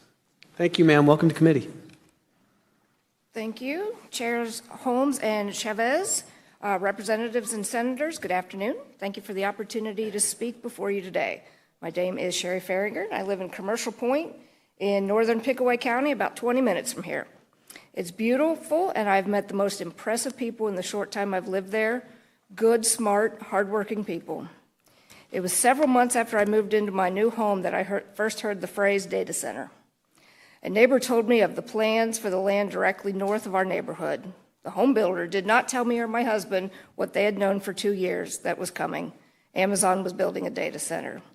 In fact, homes are still being built to this day, and new homeowners are only finding out about the data center plans on Facebook. I have spoken to several families who feel duped and cannot get out of their contract for their new home. They have all said that they would not have built their dream home in that neighborhood had they known. I would not have either. When my neighbor first told me, I didn't know what a data center was. So when I heard of plans for a separate project 6 miles away in Asheville, I volunteered to help the community and learn as much as I could. I quickly realized the gravity of the situation and knew life would be irreparably altered after construction began. Then I began to learn that this was happening across the entire state. I'll not go into all that I've learned in the countless hours I've spent researching before and after work. You've heard most of it today anyway. I can only speak to what is happening in my life and the lives of the great people of Pickaway County. The data center in Asheville comes with its own power plant behind the meter. 76 turbines will burn natural gas 24 hours a day, 7 days a week.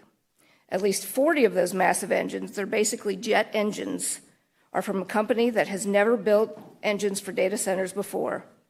These will all be located in close proximity to homes. The pipes carrying the gas will be situated very near our aquifer, the Taze Aquifer, from which we get our drinking water and also supplies our wells. That aquifer is already very vulnerable to contamination, according to several of the state's own sources. Again, 20 minutes from here, in my home in Commercial Point, plans have now been submitted for an additional data center campus, even closer to my neighborhood. Less than 1,000 feet from my front door, many other houses will be closer, 15 buildings, over 3 million square feet of data center will stand where crops once grew. Half of those buildings will be equipped with 182 diesel backup generators. The plans for the other buildings lack a lot of detail, and the community's questions have still not been answered. 8 miles the other direction from my home in Grove City, yet another set of plans have been submitted. That's 4 hyperscale projects in a 14-mile radius, likely to be built at the same time. I have not found studies into the possible effects of such significant construction happening concurrently. I believe because this is new and extreme. Can our infrastructure handle this? Can our environment? We need to pause to answer these questions. Of course, I have numerous concerns surrounding data centers, but I will say something quite wonderful has come from this crisis. Ohioans are coming together in unprecedented numbers from all walks of life. This is truly a nonpartisan effort, and we offend our voices and realize our strength. Ordinary people are doing extraordinary things. I would like to remind you all, we vote. More than that, we will encourage others to vote. We will run for office. Some of us will occupy the seats you're sitting in. Take note of our names. You will hear from us again. As a reminder, my name is Sherry Farringer. Thank you for your time. Thank you, ma'am. Thank you for your testimony, committee. Are there any questions? Seeing none, thank you. We'd like to now call Christina Camuendo, and Corey Parent is on deck. Thank you, ma'am. Welcome to committee. Thank you. Chairman Holmes, Chairman Chavez, and members of the committee, thank you for the opportunity to provide testimony regarding the placement of large AI data centers in residential communities. My name is Christina Camuendo, and I am a 23-year resident of Perry Township in Lake County. I am directly affected by a large data center proposal currently underway in my community. Perry is a close-knit rural community characterized by farmland, nurseries, parks, and neighborhoods along Lake Erie. Residents choose to live in Perry because of its small-town character, open space, natural resources, and quality of life. Today, our community is facing a proposal for a large-scale data center campus on approximately 230 acres of the former Champion Farm property. According to public records, the project has been under discussion since 2024 and is proposed for land located adjacent to our Perry Library and in close proximity to our schools and houses. In 2025, Perry Village amended its zoning code to allow data center campuses as an industrial use. Public records subsequently confirmed the existence of a non-disclosure agreement between village officials and entities associated with the project's developer. These developments have generated significant concerns among residents who feel they have not received sufficient information about the long-term impacts of the project. Supporters emphasize potential economic benefits, including jobs and tax revenue. However, many residents are asking a simple question: at what cost? My testimony, I'm choosing to focus on the public health aspects of data centers in our community. So when it comes to noise and low-frequency sound, large data centers rely on extensive cooling systems, HVAC equipment, backup generators, transformers, and other infrastructure that can operate continuously. Research and community reports from data center locations across the country have raised concerns regarding constant noise exposure, which results in sleep disruption, stress, annoyance, anxiety, headaches, and reduced quality of life. What benefit is there to revenue for the schools if the kids can't think straight, or if there's cognitive impairment and anxiety? In addition to audible noise, researchers have begun examining the potential impacts of low-frequency and infrasonic sound generated by large industrial facilities, including data centers. While scientific understanding continues to evolve, residents deserve assurance that projects located near homes, schools, libraries, and parks will not negatively affect health and well-being. These assurances cannot be made. Air pollution. Data centers depend on large backup generators to maintain operations during outages and other grid events. These generators can emit particulate matter, nitrogen oxides, and other pollutants associated with respiratory and cardiovascular health risks. Researchers have increasingly examined the public health costs associated with rapid AI infrastructure expansion. Electromagnetic fields, or EMF. The electrical infrastructure required to power hyperscale data centers includes substations, transmission equipment, and high-capacity power systems. These systems generate extremely low-frequency electromagnetic fields, ELF, EMF. Research continues regarding potential biological interactions involving neurological function. 1 minute. oxidative stress, immune response, and certain cancers. Perry is not an industrial corridor. It is a residential and agricultural community. The question before policymakers is not whether technology is important. It's whether industrial-scale AI infrastructure belongs in close proximity to homes, schools, libraries, parks, and family neighborhoods. They do not. As an Ohio citizen directly affected by a proposed data center project, I respectfully urge this committee to prohibit the construction of large AI data centers in residential areas. At a minimum, I ask the General Assembly to establish a moratorium on new hyperscale AI data center projects until comprehensive statewide siting standards, environmental review requirements, transparency measures, and enforceable, proven mitigation standards are adopted to protect citizens and resources. Thank you for your testimony, ma'am. Thank you very much. Committee, are there any questions? All right, seeing none, thank you. Thank you for your testimony. Thank you very much. All right, we'd now like to call Corey Parent. Kim Georgeton is on deck.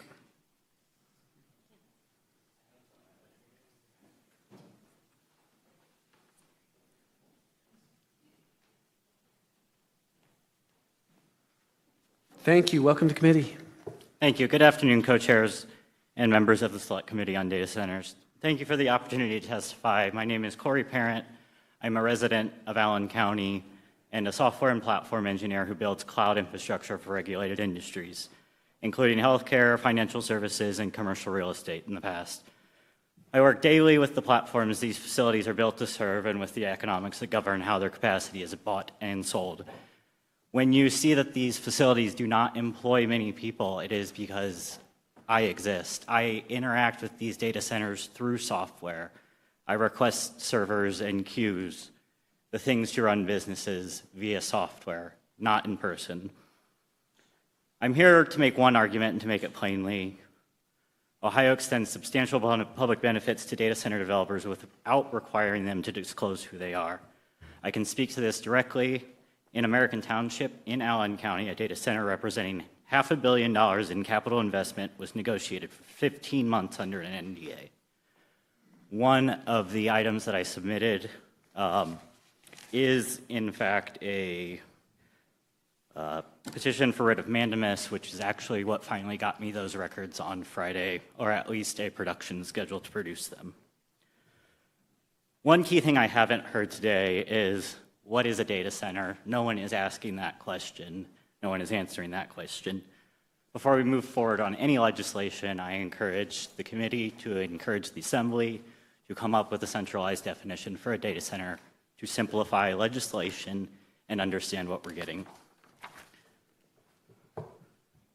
Disclosure also matters because nearly everything else that has been discussed today requires it. In my past experience with PropTech, you need to know ownership names to roll up who owns parcels. There's a reason that this is served by companies like Palantir and Reonomy. It's a complex problem. It need not be. Everyone's come here with real concerns from different seats, but we all need to do what's best for Ohio. And while I have heard a lot said about what is the cost of this potentially, what might this do, we need to actually assess both cost and value and understand whether that value is going to remain in the state.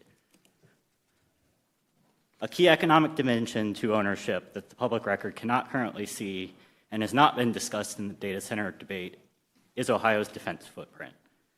In my work, I deal with the difference between commercial cloud and government cloud very frequently. These environments are not a labeling difference. They are a completely different cost structure, a completely different addressable market. Government cloud capacity runs 20 to 30% above commercial rates because of isolation, person staffing requirements, and compliance overhead. Largely what drives these premiums is authorization level via FedRAMP and Department of Defense impact levels.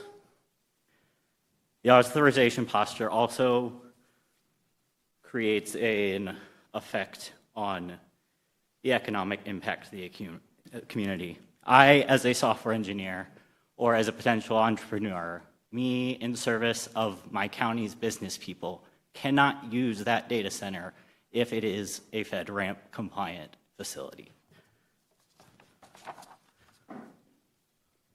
I think we've seen what has happened with sales tax exemption. I've heard much misinformation today, and it's ultimately caused by the disclosure issues that we have. When I hear suggestions like, why don't we use air One cooling? minute. Well, that's because a B200 or an H100 graphics card that services these AI workloads must be liquid cooled. It is not a difference between data centers. Hyperscale has been around for 15 years. It's how I've held a job. However, we are not understanding the key growth in the actual property held within these data centers and the things they do. And as a result, we're seeing a huge expansion, likely speculative, hoping to get defense contract space on their servers. I've included 6 recommendations in my submission as well as sources, but I'm not the greatest speaker and I have about 5 seconds here.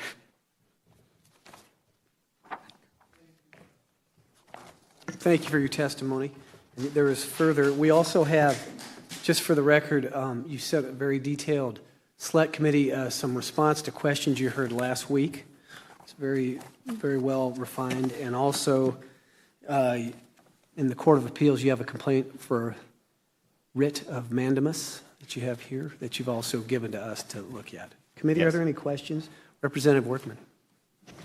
Thank you, Mr. Chairman. Thank you, Mr. Parent, for coming in today and for your testimony. It seems that you have an interest in potentially the defense space, and I'm noticing that your testimony is interested party, so not necessarily for or against data centers at this point, mainly just information providing or seeking. So my question to you is, you know, obviously we have had an overwhelming amount of feedback against data centers, but just last week we heard from the Data Center Coalition that it is a matter of national security. It's a national security imperative that the United States be an independent developer of the data services industry. Can you speak a little bit about that as it relates to maybe defense contracts or what we're looking at on a national scale related to national security? Through the chair, I can speculate there. Particularly, I think you probably understand that most of that is classified. I did have a bit more detail in my original testimony that kind of goes into how the authorization levels have changed recently and how they've been applied to the industry. And particularly, Google has achieved IL6, and Google is the developer behind the development in Allen County, which is also host to the Joint Systems Manufacturing Center. Follow up? Thank you, Mr. Chairman. Thank you for your answer. I guess I'm just interested a little bit more about why data centers, why this boom that we've seen in the United States and especially here in Ohio since 2024.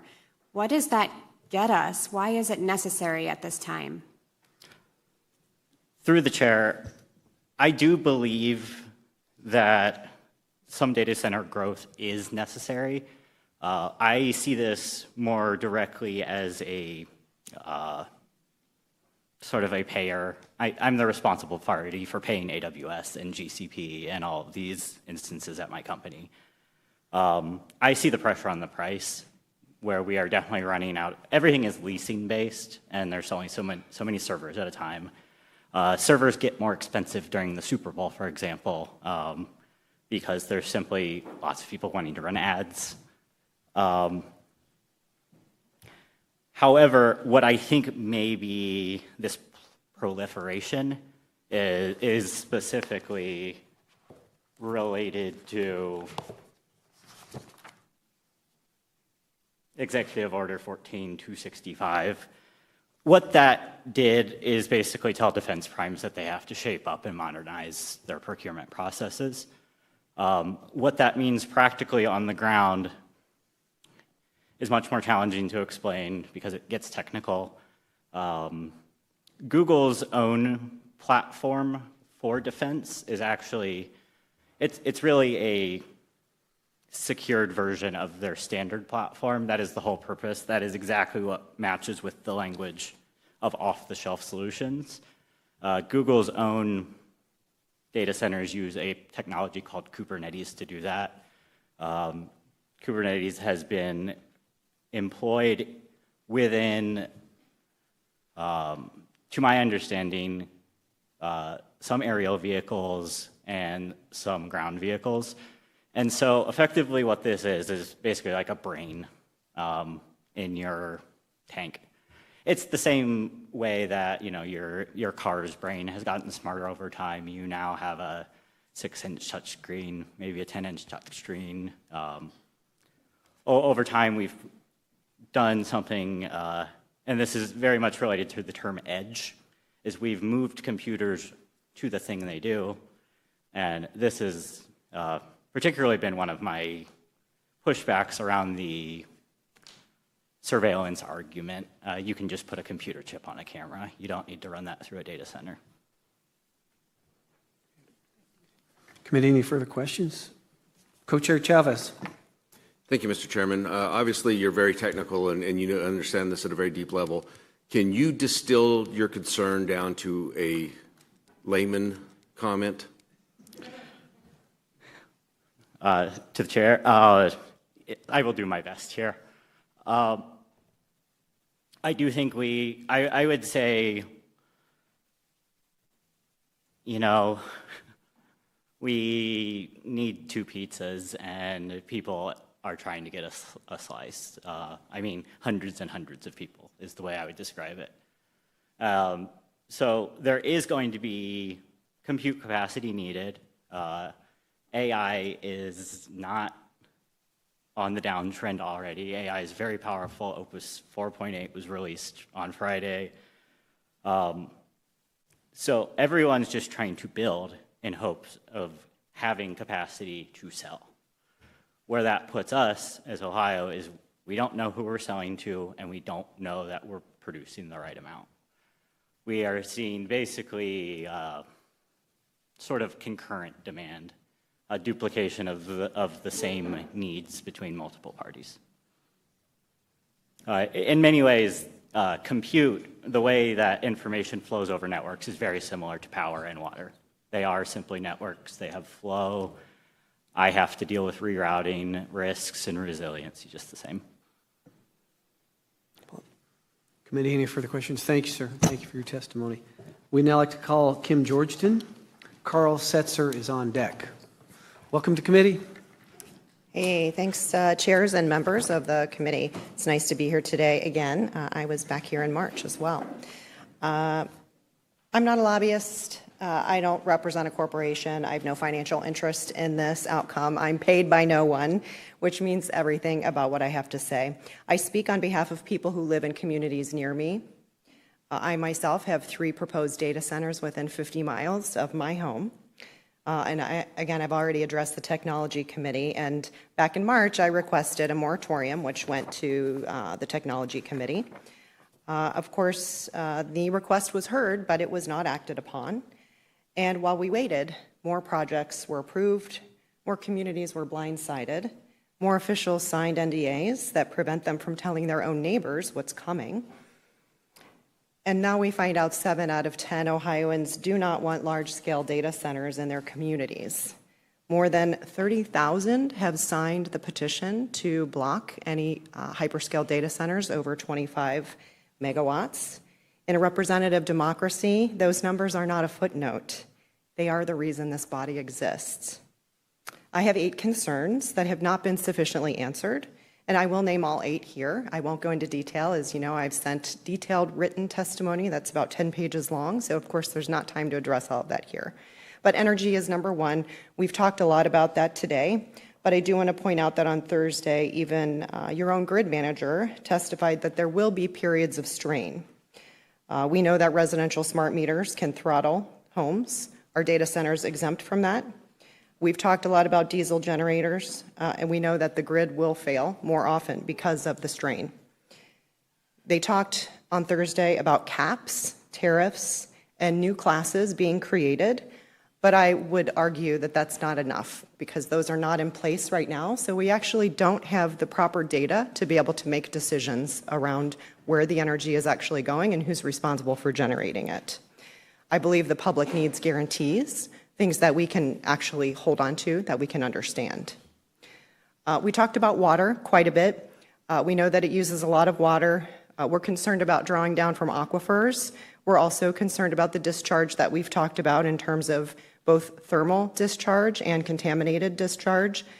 John Logue said it himself. He's waiting for Lee Zeldin to actually create requirements for PFAS. That's why we don't have them, because they don't exist. But everyone knows that PFAS are generated through the chemicals that are provided. When a data center lowers the neighboring farm's water table and the well goes dry, what Ohio law answers that question for that constituent? As far as I know, there is none. Regarding health, we've talked a little bit and touched on some of the health concerns that people have. These facilities run 24 hours a day. We've talked about that. The noise doesn't stop. The vibration doesn't stop. The diesel exhaust doesn't stop. The EMF radiation doesn't stop. Not one witness at the committee on Thursday presented a cumulative health impact study. Not one. Ohio is an agricultural state. Many of these lands that are turning into data centers are former agricultural, being emergency zoned into industrial. Is that the right approach, or should we take a more sort of proactive approach and define areas where data centers belong in the state of Ohio? Also, our farmers need to know, what does this look like for their livestock? We've heard stories of cattle not being able to reproduce. We've heard of reproductive issues for both animals and humans. Where is the data on that? We just don't have it. As far as privacy goes, we know that these centers are going to be the backbone of surveillance. License plate readers, drones, AI identification systems. When an AI system falsely identifies a person, what law protects them? I've looked and I cannot find it. Regarding financial sovereignty, we know that many of these centers are going to include Bitcoin mining. We know that there's one in Akron currently that's a Singaporean-owned facility that is doing Bitcoin mining. When we begin doing Bitcoin mining here in the US, who will protect physical currency? Is there an Ohio law that guarantees the right for cash? I know I purchased a coffee and a water downstairs at the cafe, and they don't take cash. Community impact. 30 permanent jobs to 30 to 50 is not a fair trade for a town. The AI inside these centers is designed to automate the jobs, as he spoke of just previously. And not to mention, we may be subsidizing our own lack of unemployment. Regarding transparency, we've talked a lot. This has been a consistent theme throughout Thank you for your all testimony. four corners That's 5 of Ohio. minutes. I appreciate that. Thank you so much. Any questions? Committee, are there any questions? Yes, Senator Reineke. Thank you, Chair. Thank you. I appreciate your breaking this down, and appreciate your analysis. My question is the privacy protection. Do you feel that there's a threat that if these things are not built in the United States, they're built in China, and what happens to our privacy then? I feel like there's definitely a concern of our privacy across the board that we want to protect, and it should be understood, and we should understand what that is going to impact. Like I said, I do know that there are Bitcoin mining facilities here in Ohio already, so we're hosting foreign companies on our soil. Do we want to be hosting that here? Probably, but where? We need to identify what the regulations need to be so that they're not in people's neighborhoods, so that they're not destroying local habitats, and all of the different concerns that you heard here today. So I think if there's some type of an energy corridor that can be identified where these are approved to go in, that might be one way to look at it. I'm offering that as a suggestion, not as as an ultimate solution, but something needs to be done because we have 30,000 individuals who have signed the petition thus far, and they're telling us they don't want them. Follow-up? Thank you, Chair. Thank you. I follow all of that, but say that's successful, no more data centers ever, where do they go? And then what happens when they're in another foreign country with our data? Would you feel differently about the data privacy? Well, it's a legitimate question, I believe. Yeah, I mean, I think we need to have regulations on privacy regarding all of our data. What companies are able to do, maybe extending the Fourth Amendment to commercial use of our private information. So that's something. I meant if they were in another country, how would you have control in another we would country? that would be a federal issue, but we would have to have some kind of a federal law that would prohibit our data from being housed in those facilities abroad. Any further questions? Thank you. Thank you for your testimony. You're welcome. We'd now like to call, we're all right, ladies and gentlemen, we're at six more to go. Mr. Carl Setzer with Danielle Kinault on deck. Welcome to committee, sir. Thank you. Co-Chair Holmes, Co-Chair Chavez, the Select Committee on Data Centers. I've heard that enough that now it's stuck. You have some very smart human beings in this room. I am basically a functional moron. We just heard from like the world's most loquacious 12-year-old. I'm going to try to keep up with him. Corey, in his career, builds things and manages them. My career in IT was to break them. I was a penetration tester with an information security firm. My job was to travel around the world and go to eBay and PayPal co-location centers, which we now call data centers, and figure out how to break the physical and the theoretical security. And so my job was to destroy things. It was super depressing. My wife said, if you keep being this depressing, we're going to get a divorce. So I learned how to brew beer. And then in China, I did the most American thing in the least American place, and I built what became China's largest craft brewery. I have dealt with private equity, I've dealt with cooling systems, I've dealt with wastewater management, and I've dealt with IT. We are in a speculative bubble right now. The reason why we need to build so many data centers yesterday is because there is a race to be early in the IPO before these companies and before the retail investors in America realize that there's no there, and we are ahead of our skis on calling large language models and machine learning AI before it is truly generative AI. And so when we look at how private equity firms are backing property developers to build data centers to then sell to Meta, Alphabet, Anthropic, OpenAI, xAI, what we're doing is we're selling our children's birthright and we're giving away the bathwater, the baby with the bathwater, instead of demanding guarantees that these companies will even be here in 10 years.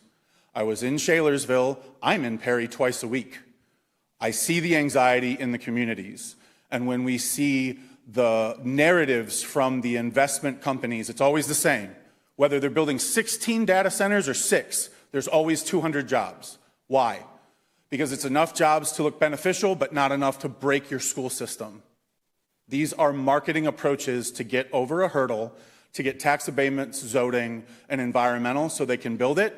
And by the time there are trucks on site and raw materials in the flat and trade unions have their contracts verified, they will say, hey, that closed loop system, yeah, that's going to be too expensive. Now it needs to be open loop, but you can't stop it because we've already broke ground. By the time we see whether or not there are 200 jobs to even be had, and by the time we get to a point where we know whether or not there will be any taxes paid after the abatements expire, the people that sign the contracts won't even exist anymore in terms of corporations. We don't even know if this industry will exist. When there's a minute, can you just go like this? I'm looking right at you. And so what we need to do is figure out a way to do a registered capital bond that is required statewide, that's a collaborative between the state, the county, and whatever municipality is hosting these, where if you're going to tell us there are 200 jobs, what are those salaries total times 10 for 10 years?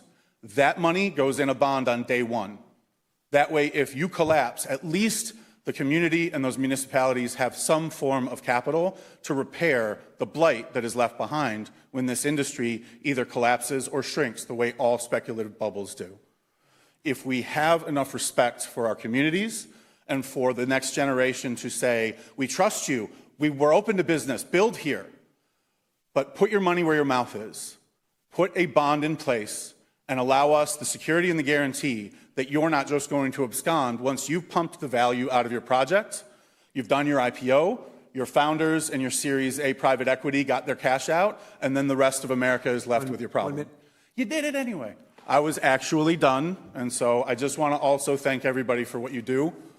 I built a business in China for 16 years. Being able to actually participate in a functional democracy is a gift that we should all be thankful for. Please do not think the anxiety in this room is because we don't want a better Ohio. This is not a human being's fault, and Ohio residents are not in the way of progress. We're just anxious, and we're afraid that we're going to lose the little that we have left to things that we never even asked for. Thank you. Thank you. All right. Thank you. Please. It's all the audience that's watching right now. So, committee, any questions? Thank you for that testimony.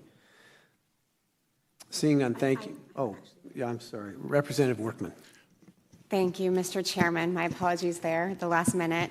Thank you for your testimony, and thank you for coming in today. I think that you touched a little bit about some of my concerns related to the national security risk or maybe cybersecurity standards, you know, the big push for data centers right now. And I'm really looking for a perspective on, you know, why? And I think a lot of people in this room are asking that same question. Why now? Why Ohio? Why are these necessary? Do you have any feedback on that? I think that when you look in the long history that we have with economic speculation, whether it's boat building or railroads or mortgage bonds or junk bonds or crypto or whatever in the world an NFT was, everybody just talked about NFTs for a whole year in 2021. I don't remember what a non-fungible token did or how it was going to change my life, but it was in every PowerPoint presentation we saw. And now what is the thing that gets every director of a company to allocate budget? It's we need the AI. If we don't implement AI here, then you got to beat the competition. And whether it's the national security risk of we're in a race against China, and if we govern ourselves to the point where we hold back our technological potential, somehow China is going to explode into the future with AI. And I will tell you, from somebody that built real tangible assets in China, what they're good at is the theater. They want you to think that they're 2 seconds away from leaping over you. So you get so far ahead of your skis that you ruin the wondrous natural resources that we have here, but we also ruin the natural resources that we don't list, and that's our children and the next generation. And so this is a speculative bubble. You can't say it isn't, because everyone is racing to build a data center. 70% of Ohioans or Americans don't want it, but I would also say a large majority of them can't tell you what one is. And I don't know if anybody in here, other than Corey, can functionally say what a data center is. I can make a guess. It's a manufacturing facility.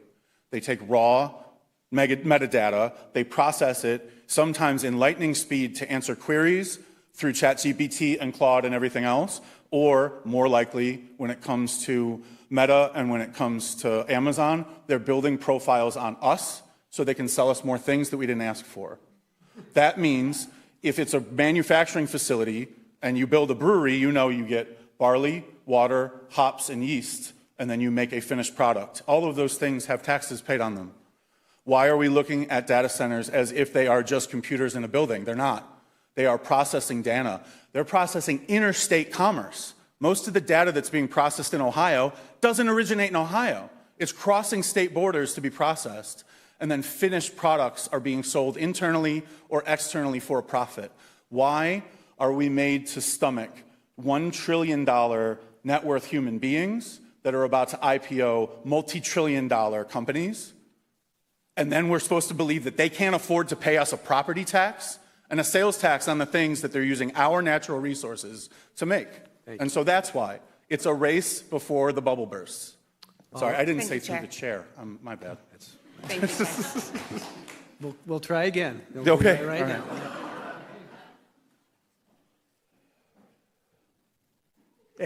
You made it. Thank you. Thank you for your testimony. Thank you so much. We'd now like to call Danielle Kinholt. On deck, Luann Steiner. Thank you, ma'am. Welcome to committee. Thank you. Good afternoon, committee members. My name is Danielle Kinhalt. I live in Manchester, which is in Adams County. I'm a mother, a community advocate, and a lifelong river resident. You know, just because people didn't care before doesn't mean that we shouldn't care now. Progress doesn't start with being perfect. It starts with someone deciding that something matters. I'm thinking about my son, Henry. He'll be 3 this month. And the generations after him, more than anything. Some people say we already have industry, power plants, pollution, data centers, so why should we worry now? If you asked me whether I would have protested some of those decisions back then, I would have. I would have demanded stricter regulations, accountability. And yeah, maybe our communities would have lost out on some money, but I'm sure many families wouldn't have lost loved ones as early as they did to cancer. And I know the word cancer has probably touched more people in this room than it hasn't. My first real experience with the word cancer came when I was 20, working as a certified nurse's assistant. I cared for a woman 7 days a week for over 2 years straight, right up until hospice came in, and she passed away from a cancerous brain tumor. And that was hard, but that wasn't the last time that I would hear that word. Since then, I've lost my nene to cancer. I've lost my best friend, Tommy, to cancer. I've lost my Uncle Neil to cancer. My late fiance's dad, Jim, to cancer. My Aunt Peggy to cancer. To my Uncle Ronnie to cancer. My papaw has had prostate and skin cancer. My Aunt Tanya has fought and beat breast cancer. One of my dear friends, Chelsea, is battling breast cancer right now. We recently lost a young boy to a rare brain tumor, cancerous. Multiple children in our community are fighting cancer. I even have had my own ovarian cancer scare. So when people tell you not to worry, I can't. My community already struggles with water quality concerns and health challenges. When you see the organizations in place to protect us, lowering regulations and fast-tracking permits, hiding behind NDAs and unofficial proposals, why would we willingly accept additional risk when there are still so many unanswered questions? America already leads the world in the data center infrastructure. The question isn't whether we can build more. The question is whether every community should be expected to sacrifice its water, its land, and quality of life for big tech. We need a statewide moratorium on new data center development until we truly study the impacts of what we've already built in Ohio. Before approving more projects, we should have clear, independent data on the water use, the energy demands, the environmental impacts, and long-term effects on the surrounding communities. Responsible planning requires understanding the consequences before expanding further. Because when I look at my son, I don't just see the next 5, 10 years, I see the next 100. And I believe that he deserves clean water, a healthy environment, and a community that chose to protect what will one day be on his and his generation's shoulders. And I'm here being a voice for myself, for the people that can't be here, for my son.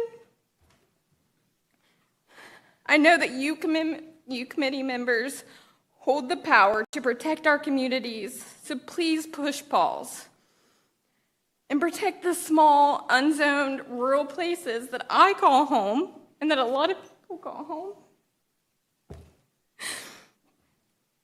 Otherwise, we have no protections or say what our communities become. Conservation is conservative. Thank you for your time and for listening to my words. And I'm sorry for crying. It's great. It's okay.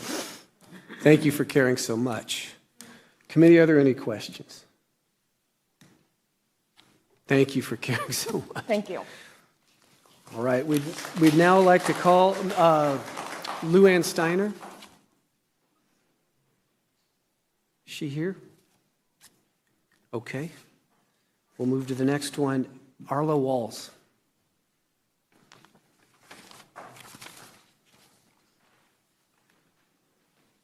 Thank you. Welcome to committee. Thank you. Members of the committee, I'm Aria Walls, a 15-year-old who shouldn't have to be here today in the Statehouse testifying. However, I've been given no other choice because I fear for the future I will have, or rather not have, if I do not speak my mind.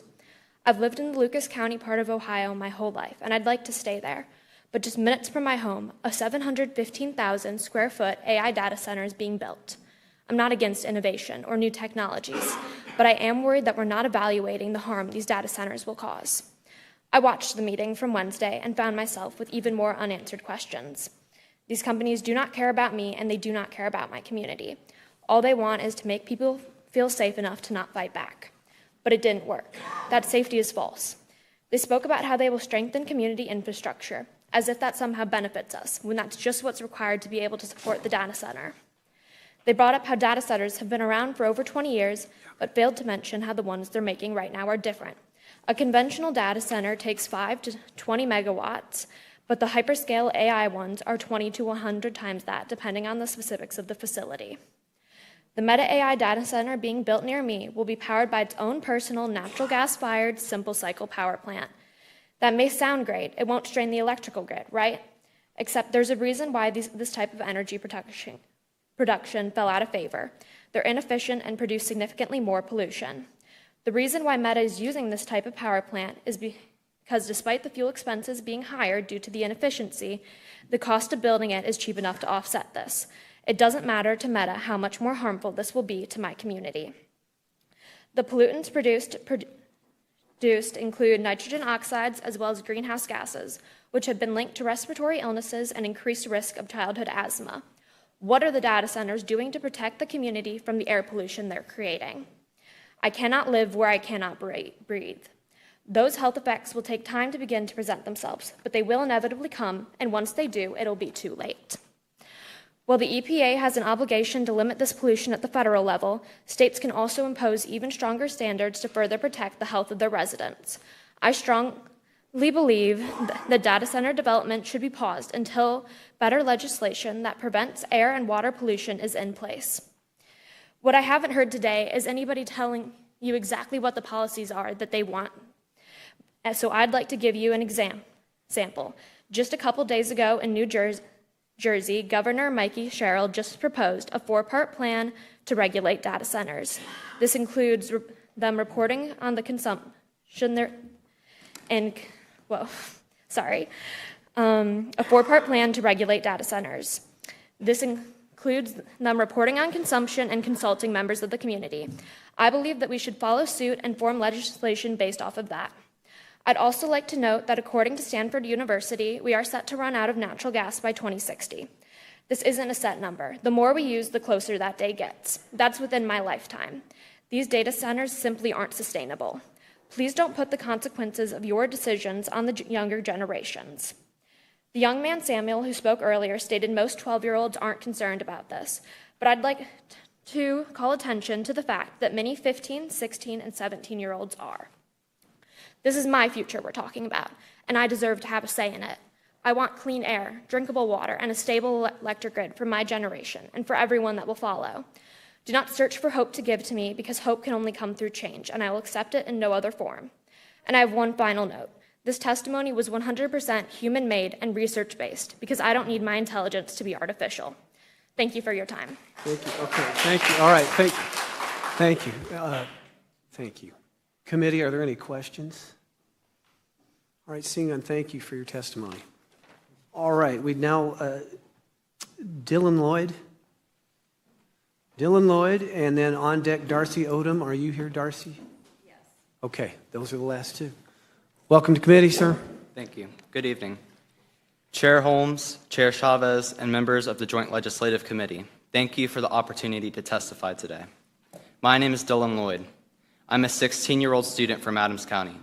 I'm here because the devastating Amazon data center planned for Buck Canyon is a warning sign for the entire state. The promises are inflated. The risks are dangerous. and rural Ohio is being forced to carry an indescribable burden. The Buck Canyon project alone will use 31 times our county's annual electricity, clear a whopping 320 acres of forest, and affect 2,000 feet of stream.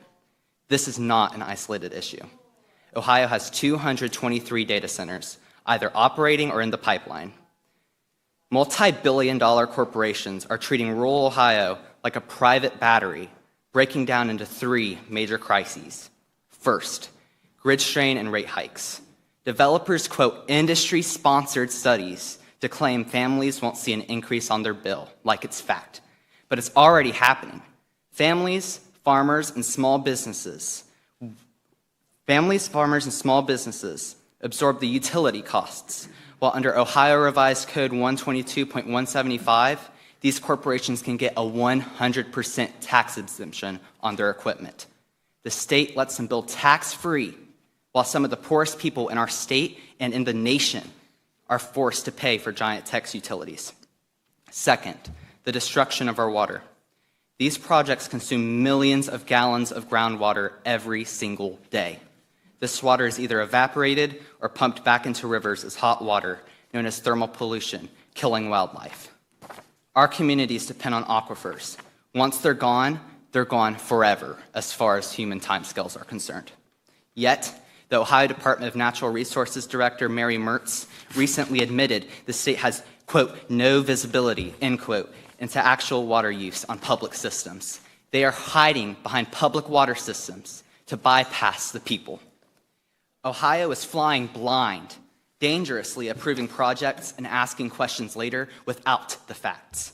Meanwhile, our quiet nights are traded for a constant 80 decibel hum. You cannot drink data. Third, the environmental crisis. Buck Canyon will pump out 9 to 10 million tons of carbon dioxide every year, the equivalent of adding 2 million cars to Ohio's roads. Now multiply that by 223 data centers.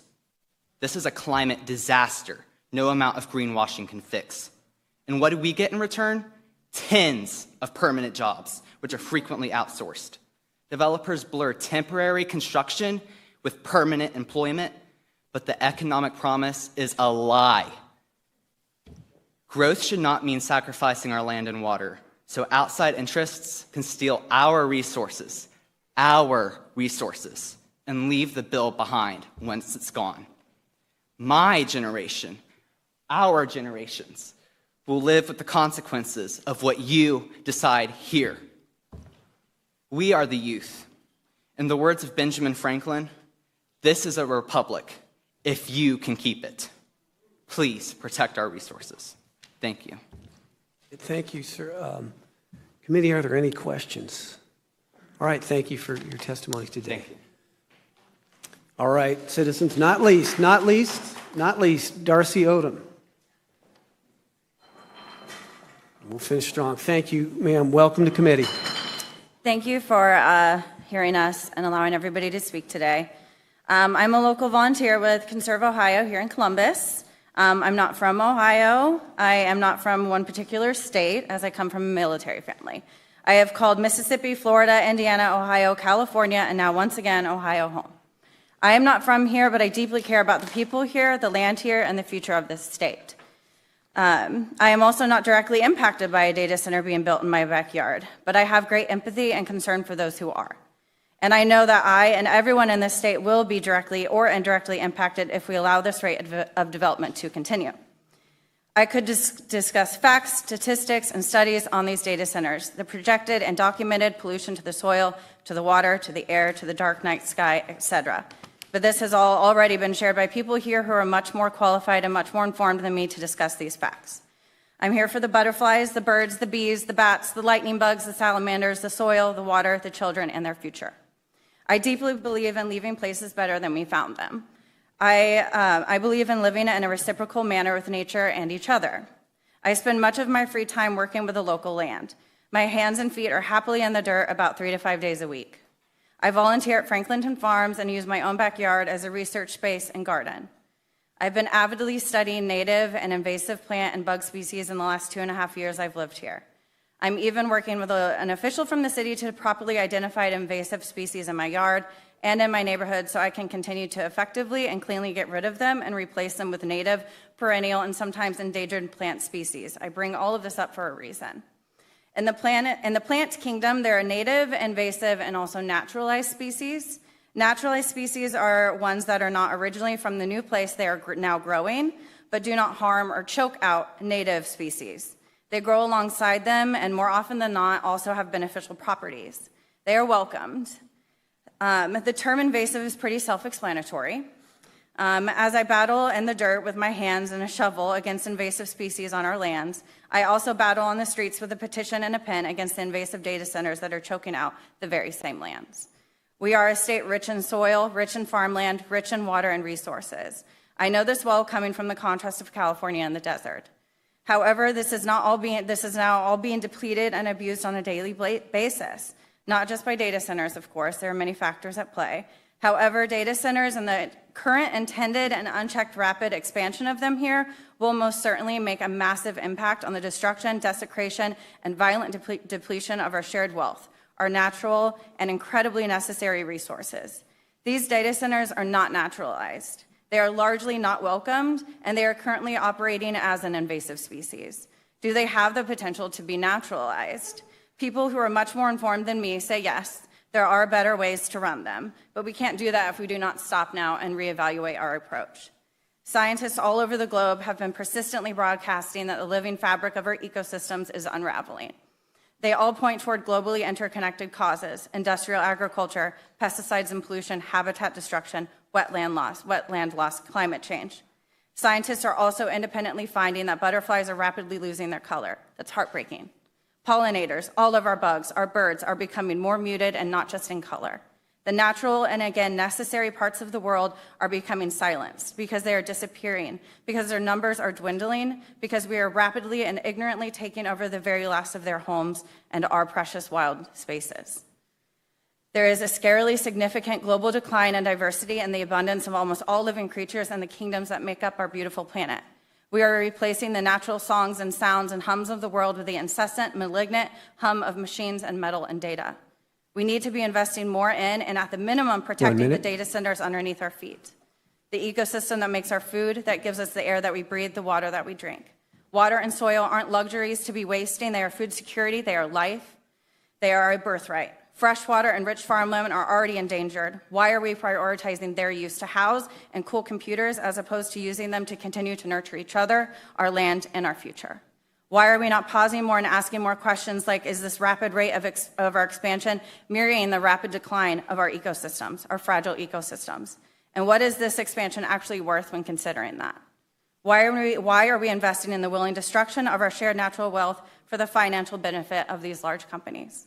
I am for a moratorium on more data centers being built in the state of Ohio. I am not ignorant to the needs and role of technology and development in our current societal structure or my own small role in it. But I know that there is always a better way, and we must find it, and we most importantly need to implement it when we do find it. Thank you. Thank you. Exactly 5 minutes. So thank you. Committee, are there any questions? Seeing none, thank you, and thank you for your patience. Thank you.